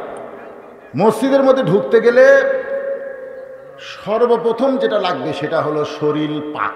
জোরে কোন কি পাক? কাপড় পাক না, নামাজের জায়গাটা তো ঢোকার পরে, কিন্তু এই দুটা পাক লাগবে। এক নম্বর কি পাক? শরীর পাক। বোঝেন? সুদের টাকার মাছ, ঘুষের টাকার গোস্ত খায়া আল্লাহ রাসূল বলেছেন ইবাদতের প্রথম শর্ত হলো হালাল খানা। হালাল খাদ্য যদি তোমার গুদামে না যায়, ওই গুদাম কোনো পানি দিয়া পবিত্র করা যাবে না। কিন্তু সেটা শরীয়তের বাহ্যিক নিয়ম হলো ডান পা। ধরে কোন পা? জবান খুলে একটা দোয়া পড়া লাগে। দোয়াটাকে আপনারা পারেন? তাহলে আমার সঙ্গে সকলে একটু পড়েন তো। আল্লাহুম্মা আফতাহ লি আবওয়াব রাহমাতিক। রাখাল দোয়াটা বলে ডান পায়ে মসজিদের মধ্যে ঢুকছে। ঢুকে সামনে কাতারে যখন যাবার চায়, প্রত্যেকটা সাহাবী নড়ে সরে রাখালকে যাওয়ার রাস্তা করে দেয়। রাখাল মনে মনে কয়, আল্লাহ রে, বারান্দায় থাকতে কত ভেবেছি, ভিতরে দামি দামি সাহাবী, কিন্তু এখন ভিতরে ঢুকে দেখতেছি আমিও যা এরাও তাই। এটা ভিতরে না ঢুকলে বোঝার উপায়। এসপি সাহেব সামনে কাতারে একটা মুসল্লি লাগবে। একটা মুসল্লি না হলে সামনে কাতার পুরো হচ্ছে না। এসপি চারিদিকে তাকায় দেয়, কেউ নেই। দরজার চৌকিদার খাড়া হয়ে আছে। এসপি ডাকতে চায়, চৌকিদার বলে, না স্যার, আপনি এসপি, আমি চৌকিদার। এসপি কয়, পাগলা, ওটা বাইরের কথা। তুই চৌকিদার, আমি এসপি, ওটা হলো বাহিরের কথা। ভিতরে আয়, তুইও যা, আমিও তাই। চৌকিদার বলে, সত্যি রে? চৌকিদার যায় ভিতরে যাচ্ছে, এসপি লাইনের থেকে যায়। চৌকিদার হাত ধরে নিয়ে এসে কাছে খাড়া করছে। কাছে খাড়া করে বলতেছে, আমার পায়ের সাথে পা মিল কর। চৌকিদার বলে, স্যার আপনার তেল তেলা, আমার ফাটা। মানে চৌকিদারের পাও ফাটা। সবসময় তো উঠে বোঝেন না, ওর পা ফাটা। আর এসপি সাহেব বিদেশি জুতে মুজে পড়ে, ওর পা তেল তেলা। এই পাও ফাটা খুব খারাপ লোক। যে স্বামীর পাও ফাটে, বইয়ের সাথে যদি রাত্রে এক কম্বলে ঘুমায়, আর হঠাৎ যদি ফাটা পা বইয়ের পাও লাগে, বলছে এত রূপায় মহরণা মাপ দিলাম, ল্যাপ পাল্টাও। অথচ আল্লাহ রাসূল বলেছেন স্বামী স্ত্রী এক কম্বলে ঘুমাবা, কারণ আল্লাহ আইন নাযিল করেছে, হুন্না লিবাসুল্লাকুম ওয়া আনতুম লিবাসুল্লাহুন্না। জোরে কান সুবহানাল্লাহ। এসপির পায়ের সঙ্গে চৌকিদারের পা গোড়ালি মিল করে যখন নামাজ বেলাইছে, ফেরেশতা বলে, মাবুদ, এসপি চৌকিদার ভিতরে ঢুকেছে দুই ভাই।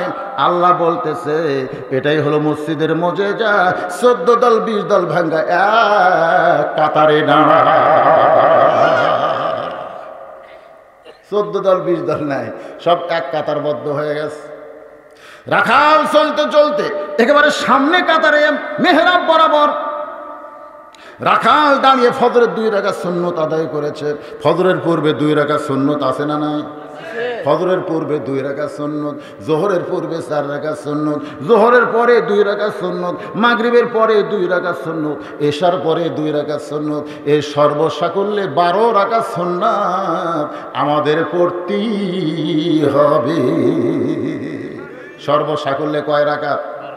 এই 12 রাকাত সুন্নতের মধ্যে ফজরের 2 রাকাতের সুন্নতের গুরুত্ব আবার বেশি।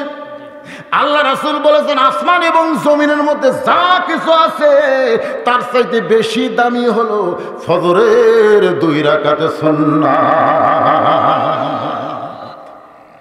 রাখাল ফজরের 2 রাকাত সুন্নত নামাজ পড়ে, মেহরাবের দিকে খালি বারবার তাকায়। এমন সময় একজন সাহাবী মসজিদের মধ্যে ঢুইকা দেখে জায়গা দখল। একজন সাহাবী মসজিদের মধ্যে ঢুইকা দেখে জায়গা দখল। সেই সাহাবীর নাম হলো ওসমান গনি। জোরে বলেন, নাম কি? ওসমান গনি। মানে যে জায়গায় হক ওসমান গনি দাঁড়াবে, সেই জায়গায় রাখাল বসে আছে। আপনারা হয়তো বলবেন, হুজুর ওসমান গনির জন্য জায়গা নির্দিষ্ট কেন? এটা আল্লাহ রাসূলই বলেছেন। আমার আবু বকর যখন ইমামতি করবে, আবু বকর বরাবর যেই ব্যক্তি দাঁড়াবে তার নাম হলো হযরত উমর। হযরত উমর যখন ইমামতি করবে, উমর বরাবর পিছনে যেই ব্যক্তি দাঁড়াবে তার নাম হলো ওসমান। ওসমান যখন ইমামতি করবে, ওসমান বরাবর পিছনে যিনি দাঁড়াবে তার নাম হলো হযরত আলী। হযরত আলী যখন ইমামতি করবে, আলী বরাবর পিছনে। এই কথা বলে নবী চুপ হয়ে গেলেন। সমস্ত সাহাবীরা বলে, রাসূলুল্লাহ, হযরত আলী যখন ইমামতি করবে, আলী বরাবর পিছনে কে দাঁড়াবে আপনি কেন বলেন না? রাসূল বললেন, মা ইয়ান্তিকু আনিল হাওয়া ইন হুয়া ইল্লা ওয়াহয়ুন ইউহা। আমি নবী ততক্ষণ পর্যন্ত বলতে পারবো না যতক্ষণ আল্লাহ না বলাবে। এই পর্যন্তই হলো খোলাফায়ে রাশেদা। তাহলে হযরত উমর যখন নামাজ পড়াবে, পিছনে যিনি দাঁড়াবে তার নাম কি? আল্লাহ রাসূল বলেছেন, সমস্ত মুসল্লি মিলে যে সওয়াব পায়, মসজিদের মধ্যে সমস্ত মুসল্লি মিলে যে সওয়াব পাবে, ইমাম বরাবর পিছনে যেই মুসল্লি দাঁড়াবে সেই মুসল্লিকে আল্লাহ একলাই ততটুকু সওয়াব দিবে। সমস্ত মুসল্লি মিলে যা পাবে, ইমাম বরাবর পিছনে যিনি দাঁড়াবে তার সওয়াব হলো সবার মিলে যা হবে আর একলাই তাই। কিন্তু শোনেন, সওয়াব জিনকা বেশি আছে, ঠেলা আছে।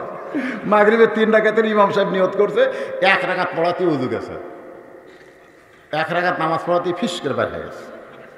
তো উযু তখন গেছে, ইমাম সাহেব কি করবে? ভাইজান আমার উযু গেছে, নামাজ বাদ না। শরীয়তের মশলা হলো ইমাম বরাবর পিছনে যিনি দাঁড়ায় আছে তাকে হাত ধরে এরকম নাক ধরা লাগবে, এক হাতে নাক ধরে এক হাতে হাত ধরে তাকে ইমামতির জায়গায় দাঁড় করায় দিবে।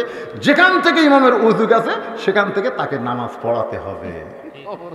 ও যদি বলে, ভাই আমাকে হাত ধরা টানেন কেন, তাহলে শরীয়তের মশলা হলো ওর 21টা ব্যাত মারা লাগবে। তুই ইমাম হাত ধরে কেন টানতেছিস, এটা জানিস না? তুই ইমাম বরাবর দাঁড়াছিস কেন? তো সওয়াব যেমন আছে, ফেলাও তেমন।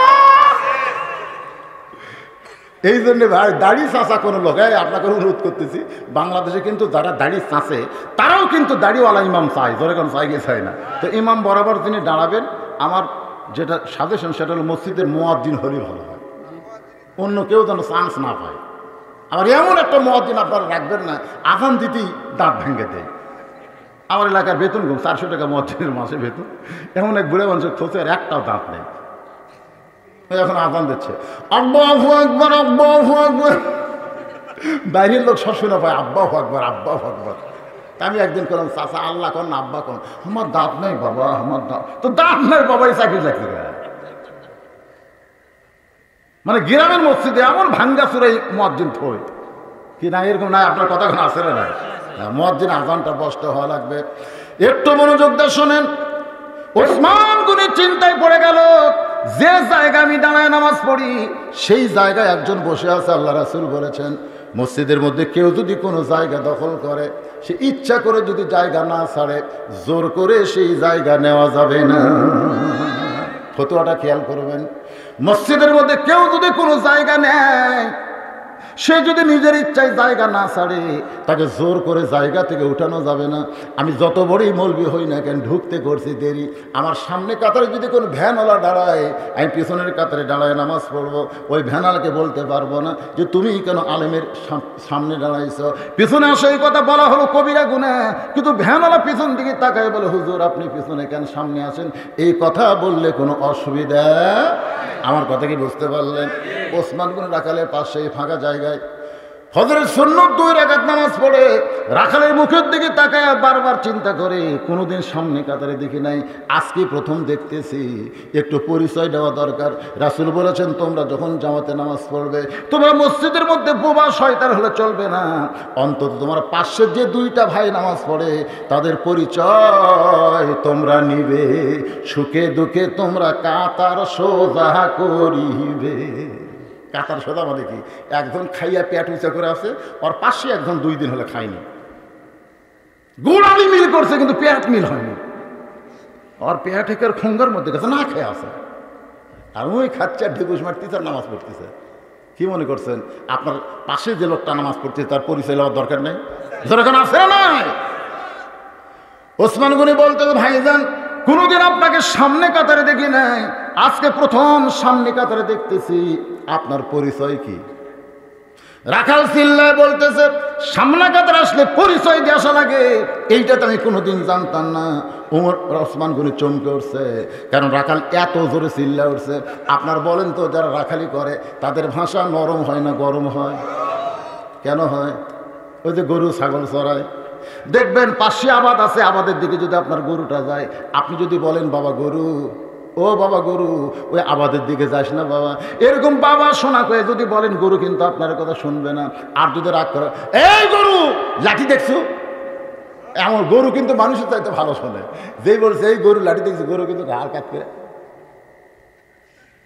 এই জন্য রাখালের ভাষাটা হলো সবচাইতে গরম।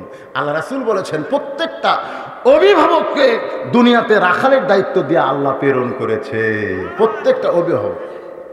তা আপনি আপনার অধীনে নাই, যেরকম আছে না, বলতেছি আপনার অধীনে একটা ছেলে আছে, বয়স হলো 22 বছর। আপনার অধীনে একটা মেয়ে আছে, বয়স হলো 17 বছর। একটা হলো ছেলে আর একটা হলো মেয়ে। এখন আপনি রাখাল হয়ে দুইটা ছেলে মেয়ে মনে করবেন, একটা হলো আর একটা হলো বকনা। আপনি চড়াচ্ছেন, জোরেগণ কি করতেছেন? আপনি ধরে নেন, বাড়ির মনে করেন, মনে করা বোঝেন না।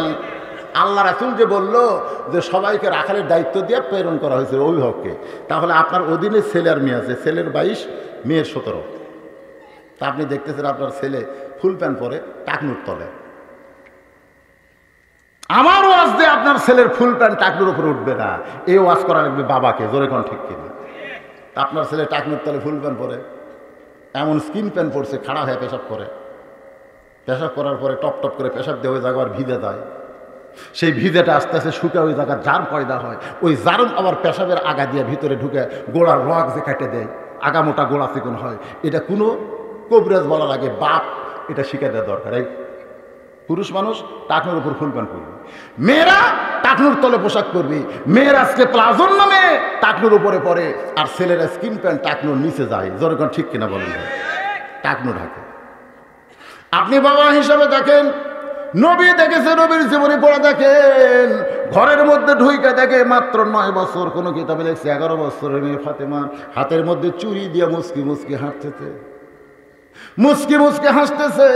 আল্লাহ নবী এই দৃশ্য দেখার পরে ঘর থেকে বাইরে চলে আসলেন। ফাতেমা চমকে গেল, যেই বাবা ঘরের মধ্যে ঢুকে আমাকে আদর করে, মা মা বলে, সেই বাবা ঘর থেকে কেন বাইরে যায়? বারান্দায় গিয়ে দেখে নবীর চোখ দিয়ে দর দর করে পানি পড়তেছে।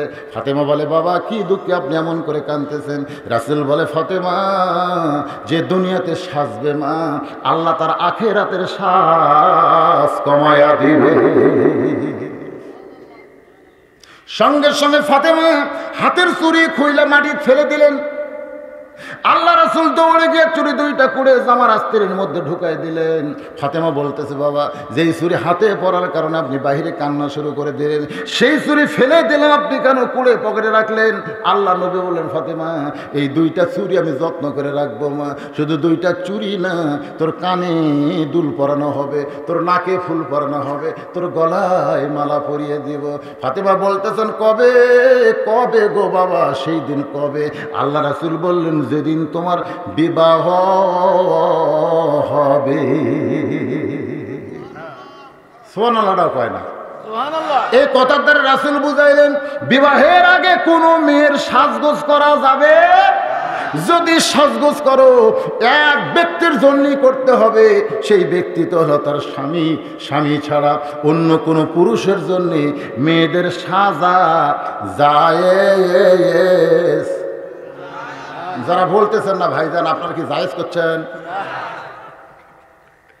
কবে নাকি নিজের বাড়িতে তখন বউ থাকে, দেখবেন পেতনির মতন এমন পুরাতন কাপড় পরায়, মনে হয় কাপড়ে কিনে দেননি। যখন কোনো জায়গায় বেড়াবার যাচ্ছে, ওরে বাবা নতুন কাপড় চোপড় বার করে মালা বালা দেখে, বউ যখন এগুলো শাস্তিছে, স্বামী খাটত বসে কাঁদতেছে, বউ কয় তখন মন ভার কেন? হামনি আস ফলাছে। বউকে, কে গো তুমি মন ভার করছো কেন? বলে, তুমি কোথায় যাবা? তুমি যে সুন্দর কাপড় চোপড় পরতে চা, মালা টালা কোথায় যাও? অমুক জায়গায় বেড়াতে যাবো। স্বামী বলতেছে, এই জন্যই মন ভার করতেছি, কিনে দেয় আমি আর দেখে জনগণ, কিনে দেয় আমি আর দেখে কে? রাস্তার জনগণ। একটা রিক্সাওয়ালাও কিন্তু দেখাত কম করে না, ওয়ালটা ভালোই রে। এমনকি রাস্তার যে ফকির যায় ও কি কম, এমনকি গ্রামে যদি কোনো মেথর ঢোকে, মেথর যদি ঢোকে তাহলে সুন্দরী মেঘ দেখে কি কয়, তাহলে ন্যাংরা ফকির ওই হামনিয়াস ফলাছে, মেথরও ফলাছে, রিক্সাওয়ালাও ফলাছে, এমন ফলাছে। রাত্রে ওই মেয়েটা ওই ফকিরের ঘরত গেছে স্বপ্নে, ফকির আচ্ছা তারা কাম করছে, ফকিরের স্বপ্ন তো সাথে কথা কন কি আছে। তাহলে আপনার বউ সাজগোজ করে রাস্তায় বের হোক, স্বামী হিসেবে এটা আমি চাইতে পারি না, আমাকে রাখালের ভূমিকা পালন করা লাগবে। করে বললেন ভাইজান এত রাগ করছেন কেন? রাখাল বলতেছে আমি হলাম বারান্দার মুসল্লি, আমি ভিতরে কোনো দিন ঢুকি নাই, আজকে প্রথম ঢুকেছি দেখার জন্য, শুধু দেখা হলেই চলে যাব, আর কোনোদিন আমি সামনে কাতারে আসবো না, শুধু দেখার জন্যই ঢুকেছে, আর কোনোদিন ঢুকবো না। ওসমান গনি চোখের পানি বের করে বলে ভাইজান আজকে দেখার জন্য আইছেন, আপনি দেখা পাবেন এইটা কি আপনার গ্যারান্টি আছে? রাখাল বলতেছে আমার চোখের পাওয়ার ঠিক। ওসমান গনি কান্দে, ছোট বাচ্চার মতন কান্দের, বলে রাখাল এত বছর হলে নামাজ পড়তেছি, এখন পর্যন্ত দেখতে পাইলাম না, তবে দেখার আশায় আছি, এখন পর্যন্ত আমার দেখা হয় নাই। কারণ ওসমান গনি দেখতে চায় নামাজের মালিক আল্লাহকে, আর রাখাল দেখতে চায় হযরত ওমরকে। আল্লাহ রাসূল বলেছেন আনতাবুদুল্লাহ কাআন্নাকা তারাহু ফাইন লাম তাকুন তারাহু ফাইন্নাহু ইয়ারাকা। আল্লাহ নবী বলেছেন কোন বান্দা যখন ইবাদতের মধ্যে শামিল হয়, ইবাদতের মালিক আল্লাহকে দেখতে পায়। আল্লাহ দেখা যদি সম্ভব না হয়, আল্লাহ যে তাকে দেখতেছে এই বিশ্বাস তার কলিজার মধ্যে ঢুকে যায়। আপনারা বলেন তো আমরা যখন মসজিদের মধ্যে যাই আমাদেরকে কে দেখে? আরো জোরে। দুনিয়ার কোন প্রধানমন্ত্রীর ঘরে যদি আমরা যাই, প্রধানমন্ত্রী আমাদের দেখবে, এসপির ঘরে গেলে এসপি দেখবে, আবার এমপির ঘরে গেলে এমপি দেখবে। এখন বলেন তো আপনি যখন এমপির দাওয়াতে যাচ্ছেন, আপনি কি ভালো কাপড় পরবেন না খারাপ কাপড় পরবেন? রাস্তার মধ্যে সবাই বলবে এত সাজগোজ করে কোথায় যাও, বলে এমপি আমার ডাকছে, এমপি আমার ডাকছে। দুনিয়ার এমপি ডাকলে ভালো কাপড় পরে যদি আপনি এমপির কাছে যান, তাহলে মুয়াজ্জিন যখন আজান দেয় এইটা মুয়াজ্জিন ডাকে না, আমার আল্লাহ ডাকতেছে। তাবারাকাল্লাযী বিয়াদিহিল মুলক, গোটা পৃথিবীর রাজত্ব কর্তৃত্ব যার হাতে, সেই আল্লাহ ডাকতেছে। সেই বাদশার ঘরে আপনি যাইতেছেন, আপনি বলেন তো ভালো পোশাক পরবেন না পুরানটা গায়ে দিবে? চার হাতা গামছা গাও দিয়ে মসজিদে আসতেছে আমার চাচা। কে চাচা গামছা খেন, মানে গায়ের উপর গায়ের কাপড়ের মতন গামছা দিয়ে নামাজ পড়ে আসতেছে জামাতে। চাচা গামছা কেন?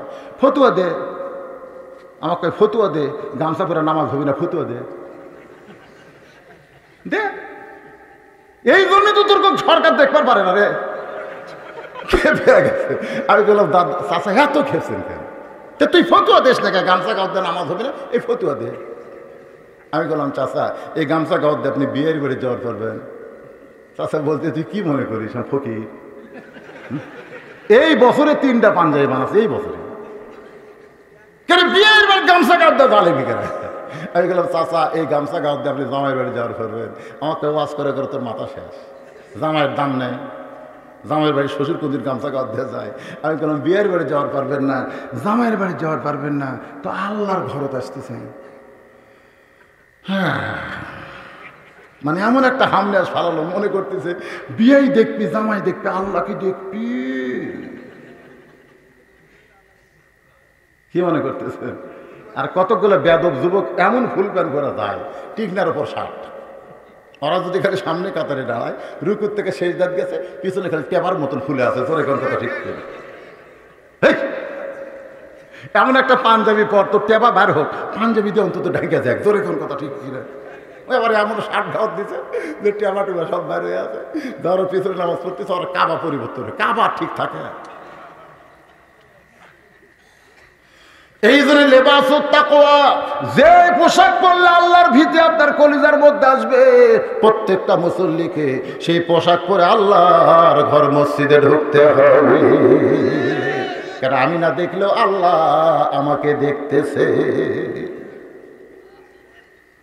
ওসমান গনি বলে, ভাইজান এত বছর হলে নামাজ পড়ি, এখন পর্যন্ত দেখতে পাইলাম না, আর তুমি একদিনই দেখবা। ভাই রাখাল বলতেছে তোমার চোখে দোষ আছে।